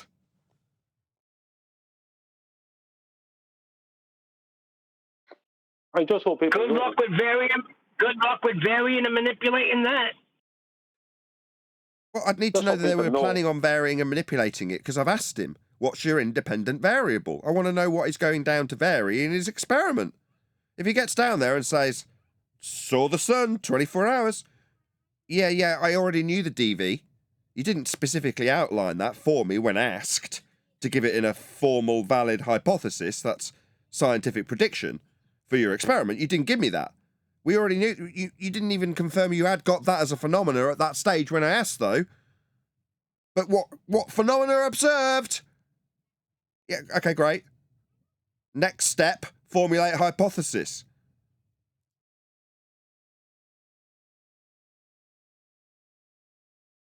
Just as a side note, time and date is mathematically based around the globe. That's why it's often wrong, because it's based around the globe. So you That's can't go correct. by time and date, because it won't be. Time and date tried to tell me that the moon was 12 degrees above the horizon, when it was obviously 30-something degrees above the horizon. You know, things like that, because on the globe it had to be only 12 at that particular time. It's hours out, You know? and we've shown that in tracking the sun. Yeah. We've shown that time and date is wrong. Fact. We can demonstrate it. We have, by way of the solar zenith of the sun at a given time, that solar zenith is claimed in time and date, and it's wrong. So we've shown it's wrong. Cool. I was a little skeptical about it at first, anyway. Skeptical about what? Be more specific. Oh, like the timeanddate.com. Like, it was one of the first search results, and it's like, well, can I really trust this to give me the truth about the sunrise and sunset? And like, I don't know. I doubt Yeah, you it. can. In Antarctica? No, but for you and your sunrise, yeah, you can. But for 99.9% of applications that time and date is put to, it will be correct. That is to say, we had to spend 2 sessions of tracking the sun live over 24-hour periods across the surface of Earth to show a couple of instances where what they said would be solar zenith, that's midday at a given point on Earth, where the sun is at your zenith, it wasn't. It was out by an hour at certain locations, obscure ones. For everyone else, what we were asking the audience to tune in with was sunrise, sunset, and solar zenith. And they matched almost every single time. Yeah, I've shown that time and date is wrong with the moon and different things. See, it will be somewhat similar, and for most of the time you won't have a major issue with it. But if you want to actually get specific about stuff, with the moon I've noticed that often be out, because the moon within that paradigm has to do a particular thing, because they also have that the face of the moon always facing the globe thing. So they have to mess around, but people won't notice the moon as much, right? Because they won't be looking at it. They'll notice that the makes sun if the total sun sense. is really out. It's a totally different cycle. So to try and incorporate the moon into timeanddate.com, it makes perfect sense that it's going to be not wildly out, but out all the time. Like, there's going to be plenty of examples where the moon won't match. But like you say, no one's going to care or notice because the system itself isn't dependent on the moon. We're not talking about months. We're talking about the time and day and night. That's very much sun-centric in terms of not its positioning in Earth, but in terms of what we're describing, it's sun-centric. Where you say, well, how does the moon match up with that? Well, it doesn't. It's on a different cycle. Yeah, when on the moon video of the full moon in the daylight video that I have, that I sent, that we used for one of the ball busters or something, that at the time that I got the moon, the exact time that I filmed the moon out in the morning, time and day told me that the moon was 12 degrees above the horizon, when it was obviously at least 24, if not 32 and more degrees above the horizon. That's miles out. It's miles out. But they I thought have it'd be a to bit more say subtle than 12 that. because... Sorry? I said I thought it'd be a bit more subtle than that, but it does still make sense that it would be that. I almost caveated it with it would be miles out a lot of the time, but you think, well, that's a pretty big claim. But no, I wish I had said that now, because it does make sense. They're on completely different cycles. Well, the moon can't be out, the full moon can't be out in the morning time in the daylight, while the full moon and the sun can't be above the horizon at the same time Yeah, they within can. their paradigm. No, they can So in the that's model. why- I covered this with Chris Monk and he modelled it for me. I wouldn't normally know the answer to this, but I had that query and showed him an example of exactly that I got on video early on. It's 10 years ago, right? One of the first videos I took was, how is this possible? So I presented it to Chris Monk and went, show me this in your model that you've made, because he made one in Blender. So he did. And he was like, no, from your position on the ground, if you model it from the ground, you wouldn't get to see the both above the horizon. But in terms of their actual heliocentric positioning, both can be and would be and described correctly in their model as being above the horizon in this full moon. And I was like, well, what I then asked him was, give me an example that is an impossible moon. And he did set up a waning gibbous that wasn't possible in terms of heliocentric positioning. And then he gave me another one that was almost impossible and very easy to show as happening. And he was like, you just need to go out and capture that. But after that, I was like, I've kind of lost interest in this now. But Chris Monk was a bit chilly. He might have been. No, Nathan. He's lied with models before, so. Yeah, don't go by that. No. It's impossible for a full moon to be out in the daytime in the heliocentric paradigm. We went through. Ask Adam. We went through it. It's impossible. It's one. I even showed what they had to say about it. Official claims. It's impossible. If you understand how the full moon is a full moon within that paradigm, it makes it impossible for that and the sun to both be above the horizon for an observer at the same time within that paradigm. Not in reality, within that paradigm. Fine, I'll take your word for it. No, you can take my word. I got a How would picture you of get it. the angles? How would you get the angles to know where the sun and moon could be for it to be impossible? They could be above your equatorial plane, not above your horizon on a globe. Yeah, they're begging the question that occurring's happening after the flat Earth use, John. Yes, that's correct. See, I'm working off of the idea of someone standing on the surface of a globe because that's the claim. And the claim is that can't happen. Right? And you know what they actually try and say?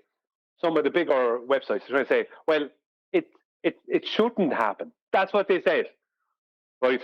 If you go through look at the moon phases and how they work, you will see that within that paradigm, with the sun, the globe out, and the moon, it's impossible for the moon and the full moon and the sun to both be above the horizon for an observer at the same time, which is why they were trying to say that the moon was only 12 degrees above the horizon for me when it was obviously a lot more than 12 degrees. Because they need to be bringing that moon down below an horizon, don't they? A globe's edge. That's what they need to be doing. Right, and mathematically they're showing, no, it's going down behind, they're telling you it's actually going down behind the leading geometric edge of the globe now, when you're looking at it way above the flat horizon in reality. So that's what they're doing. Yeah, the same principle applies regardless if it's the moon or otherwise. Although, have you actually ever seen a moonrise? I've seen it on a video, but it's a bit of a funny one. I can't say I remember seeing it rising from. See, you won't see it rising. You won't see it the same as the sun because it's not emitting heat. But regardless, it's a body emitting light, and I've got plenty of obstructions at the horizon all around me that I've, on countless occasions, seen the sun come up from, right? But out of literally the window I'm sat right next to, I can see the sun come up. But the moon... But you didn't see the sun come up, that's the point. This is the thing. This is another thing that I've said this a load of times. It's not just bandy words. Let me get to the end of the example. But the moon just appears, and it's in the same direction that the sun, by my perception and description in this case, without bandying words, comes up from. Right? I can see that horizon, and I can see the sun appearing at that point. Right? The moon, I've never observed that to happen with the moon. I'm just saying what I have not. I can't remember a single time I've observed that to happen. It's there. Yeah, I'm not. Sorry, I thought you were finished. Yeah, I know. With the stars, I've never. You can't. It doesn't happen with the stars. And with the moon, I can't say I ever witnessed it either. And I'd say it doesn't happen with the moon, unless it depends on how close the moon rises to sunset, right? Then you might think you're observing it. I've said this many times, and people I don't think are catching on. And I even made a video, and people aren't understanding it, right? Officially, when you see the sun in the morning at the horizon, or in the evening at the horizon, the visible sea horizon, let's just say, that's not the sun. Officially, they claim that is the sun mirage. So when you're seeing it in the morning, right, at your horizon, that's actually, the sun is not actually after reaching that point yet. You're under the impression that the sun is there, but it actually hasn't reached it yet. And when you see it in the evening time, that's not the sun either. The sun has actually moved away. That's what mirage that's left behind by the sun. That's why in the evening time you'll often see the sun looking all melting into the horizon. Because officially they know that there is no physical sun coming up from behind any bloody globe edge. They don't know that. That's what they say as part of their rhetoric with their heliocentric sun is a mirage at the end of its day because we've got a refracted sun. Yeah, I get that, but that doesn't mean they know that. That isn't the case. Okay. Don't jump on that.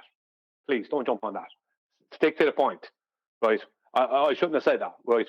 I hands up, I admit it, right? In their argument, they should know.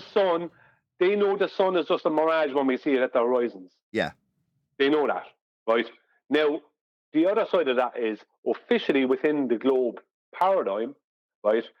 The horizon is always a constantly refracted position. Now, it's not refracted, but you know what I mean, within their paradigm. No, that's what they say, everything. Yeah, over 6 hours, right?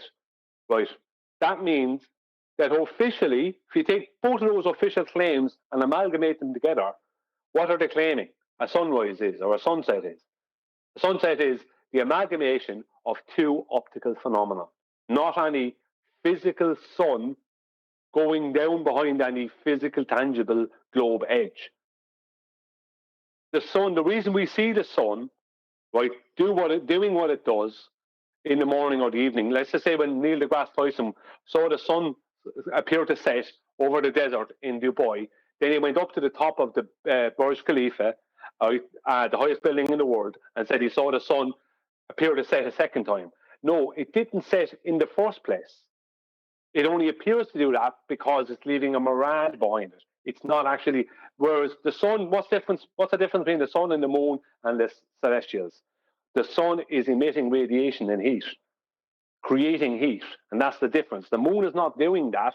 Actually, the moon is more taking away or something. It's reflecting. And the celestials aren't doing reflecting the light from the sun. Yeah, that's nonsense. The moonlight is cold. So the point being is that the moon is not doing what the sun is doing. The celestials are not doing what the sun is doing. So only the sun. We never hear about. It's only the sun that ever appears to meet the horizon, and it's only appearing to do that because of heat, because of the effects that it's causing, because it is heating up the earth. So when you see it, you think that you're seeing the sun at sunset at the horizon. That's not the sun. The sun is not there anymore. What you're seeing is a mirage left behind by the sun. It's purely optical.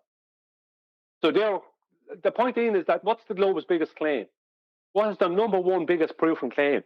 Horizon is that there is a physical, that there's a physical, tangible sun going down behind a physical, tangible globe edge horizon. Right. Right. But if you take the two official claims to do with the official claim to do with their horizon and their official claim to do with the sun and put them both together, what have you got? The meeting of two optical phenomena. And the complete opposite from what they're claiming. I see. So what you're saying is, even within their own rhetoric, they've got an optical phenomena, Earth curve, with another optical phenomena, the sun mirage, and they're trying to actually assert that you've got a physical sun being blocked by a physical hill, which is in contradiction to the actual standard rhetoric that they all know they should be claiming. Hence, when I interrupted them, like, well, that doesn't mean it is actually refracted. Well, it is for them, and they all should know better when they start claiming that the sun's being blocked by an Earth curve. It's not really the sun for you, and it's an optical phenomena of the plane obscuring the plane in your maths. So this is all garbage, but you'll still just parrot out that it's a proof that there's a hill getting in the way of the physical sun that we see. Yeah, that's the point. That's why I stress that point so much, because they're making a claim of a physical, tangible sun that's made of plasma, right, appearing to go down behind the leading tangible geometric edge of a globe Earth. When they compartmentalize those two claims, their geometric edge becomes just a refracted edge, right, of nothing, and their tangible sun becomes just a mirage. So basically, it's the meeting of two mirages. If you want to kind of say it in a fast way, the meeting of two mirages. That's not our curve. You know what I mean? They don't have anything. They have nothing.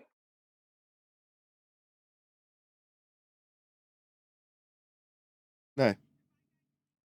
And what they do have requires a flat plane. Exactly. Was that refracted I just heard before? He did join for a second or two. Oh. Why? I'm still here. Oh, okay. Where were you when Brian was destroying Nathan before? He needed some help. No, it did not. Yeah, I'm picking a fight. Speak of it. Neil?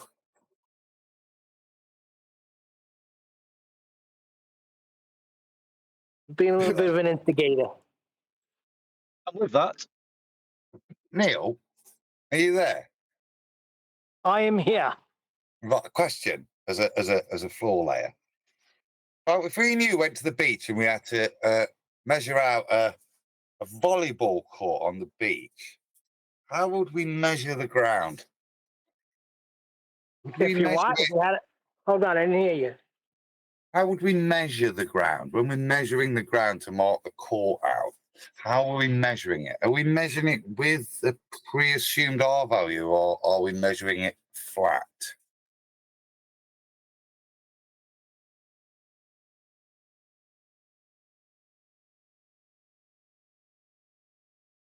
Bloody hell, Neil. It's like sometimes you can't stop yourself. Now it's like pulling teeth. Yeah, you can't get them to talk when you're looking for them to say something. But I'm doing a delivery. Excuse me. Yeah, I when you still don't didn't want hear them to what he say anything, said. you All can't I talk. heard was measured flat or repeat the whole thing now that I can hear you. Okay, so if me and you were marking out a volleyball court on the beach and we measured the one side of it and the other side, did we measure that court? Did we measure it flat, or did we incorporate an R value when we measured it? No, you measured it flat. I'm assuming with a tape measure. So when we measure the Earth, we measure it flat then? Even if we're not measuring a big distance, even if I'm only measuring a foot from me to the edge of the wall in front of me, I'm still measuring it flat, aren't I? I'm not measuring it with any curvature in. Correct. Why would you? Just to add to, I only heard bits of people arguing today, and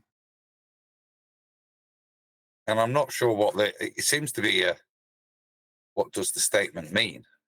But to me, every single bit of it, when you make that measurement, it's implicit, it's flat.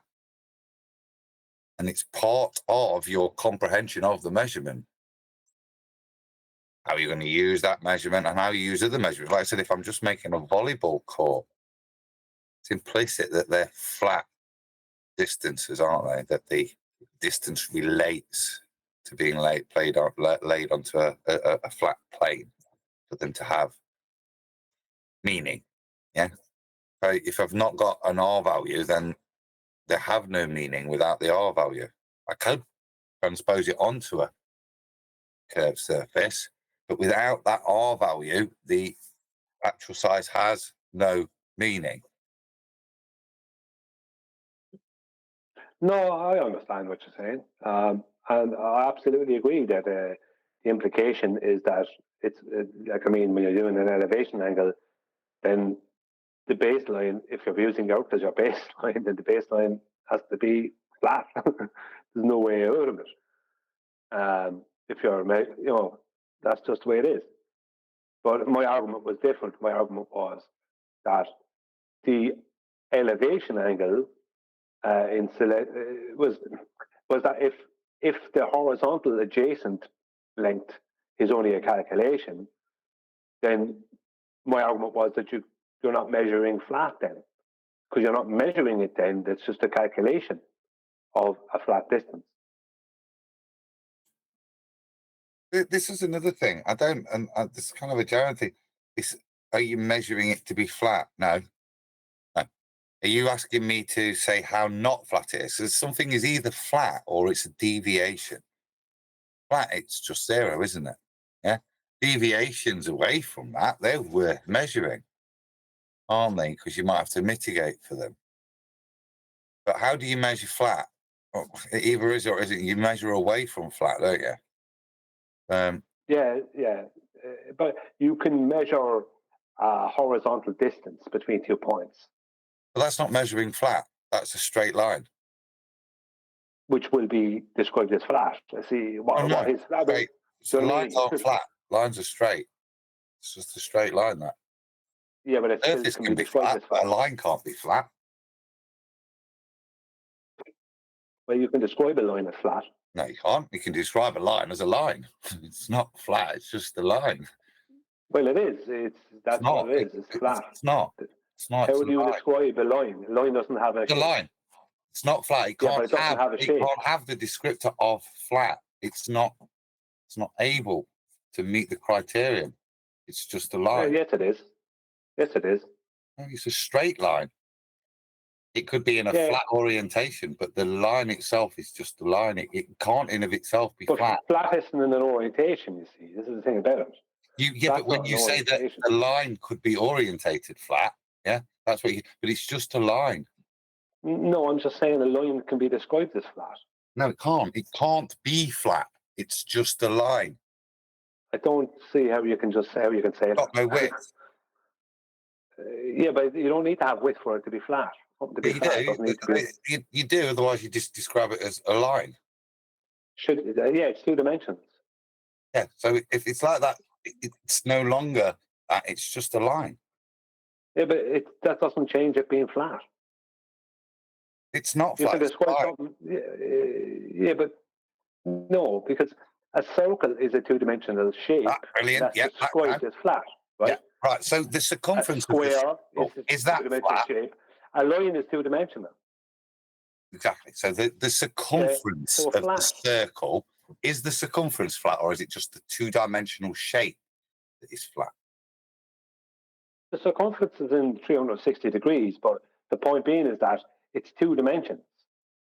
How can you describe something that's in 2 dimensions and as not being flat? That doesn't make any sense. You don't describe lines as flat. You just describe them as lines. That's what I'm saying. You can describe it as no, you can't, because you don't need to, because it's already fits all the criterion you need by being a line.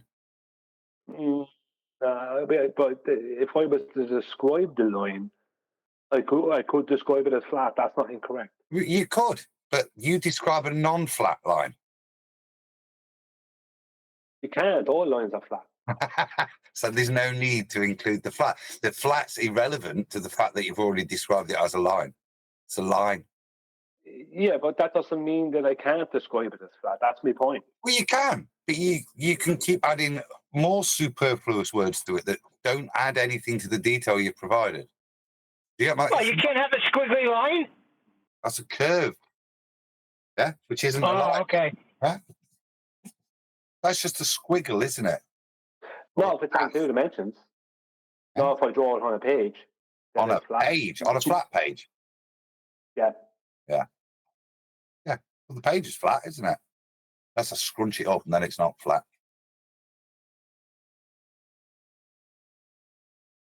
Yeah, I think a line is 1-dimensional. You might have. Sorry. Yeah. Go on, Discord. Yeah, a line is 1-dimensional. Beautiful. It's not 2-dimensional. Beautiful. So it can't be flat then. No, a line is 2-dimensional. 2 points and a line. Not in geometry. It's not. I know on the page it has to have width and length, but in actual fact, we're describing just one dimension, aren't we? No, we're still describing it. Still, a line still has width and length. It does to your eyes, but not in geometry, not in the maths, does it? It's just got the length of the line. The width of the line is kind of just depends on which pencil you use. It's not actually a descriptor of it. A one-dimensional space is a line. Yeah. What's a point then? No, because you can have points on the line, but they're all in one dimension.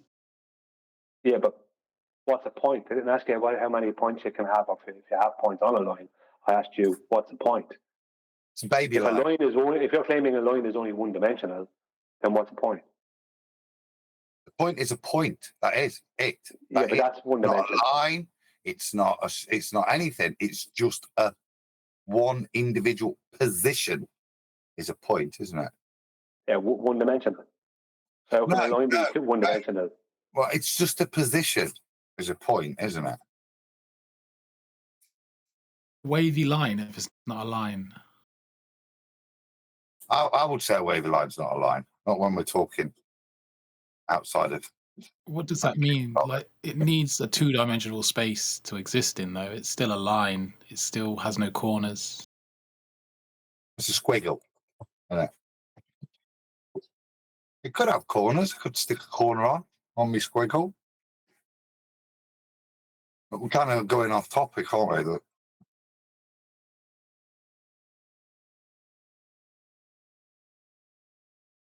You need something flat to draw a straight line. So then what is the horizon line? It's just a point of dissolution. It's the point of no longer being able to resolve something. Yeah, he made a good point though. Yeah, makes a good point though. The horizon line is horizontal. It's flat by definition. What is? The horizon line. That's where we get our concept of horizontal. Horizontal. And horizontal and flat. Flat is a synonym of horizontal, or horizontal is a synonym of flat. So that line. But because we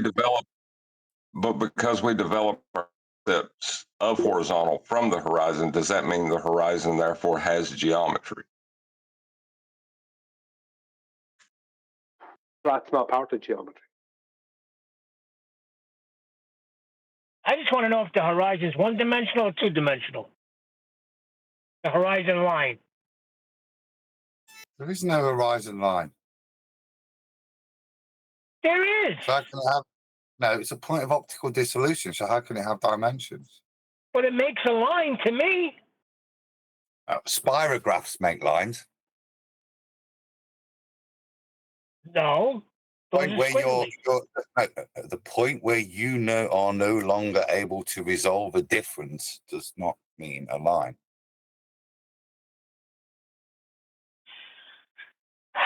So then what's it?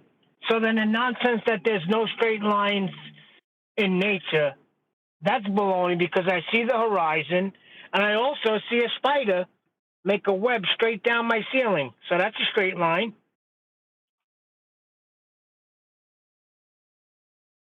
I think we need to draw a line under this. Bismuth. Lol. Hello.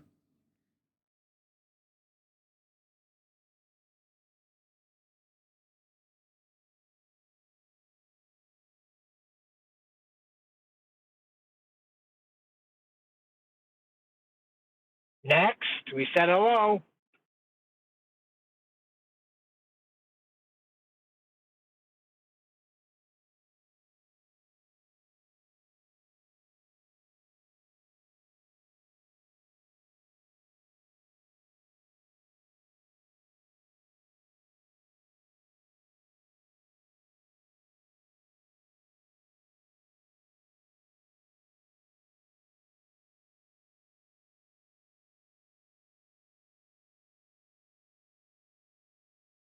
Okay then. Jolly good. I thought I lost connection. A line is two-dimensional. There's no way I'm going to accept that it's one-dimensional. That's just not going to happen. And the horizon line is a line. It's there. We can see it. It creates a line. The horizon is a line that's being created. It's not be an optical line, but it's still a line from our point of view. All lines are optical because we see them. Can a line encompass a space? No, this is only two-dimensional. When you're on the ocean. The two ends of the line can't meet. Right. So when you're on the ocean and the horizon is all around you, is it a line? If you go around in a circle, then your eyes will make a circle. But if you stand still, it's a line. Does the horizon encompass the space that you're in? Does the horizon encompass the space that you're in? If you go around in a circle, it will appear as if there is a circle around you, but it's only your peripheral vision giving you that impression as you go around in a 360 degrees. If you stand still, it makes a straight line.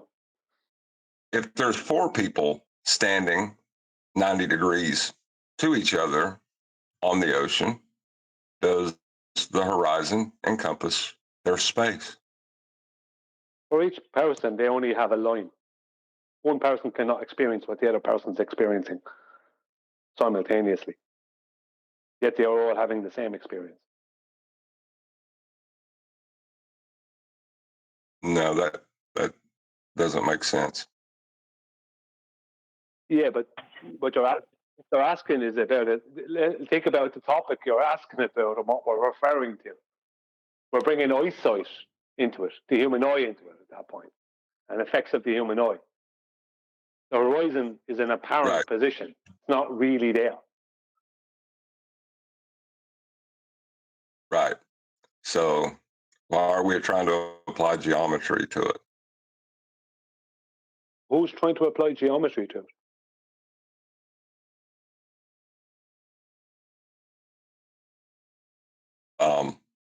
Describing something as a line.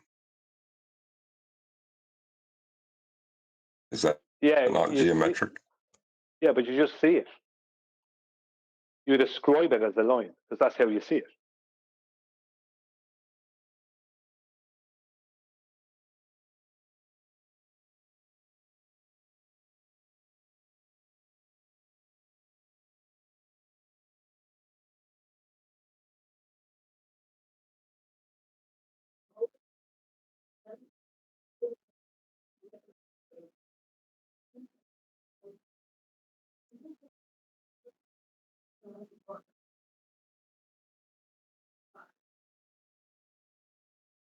Right, is that it?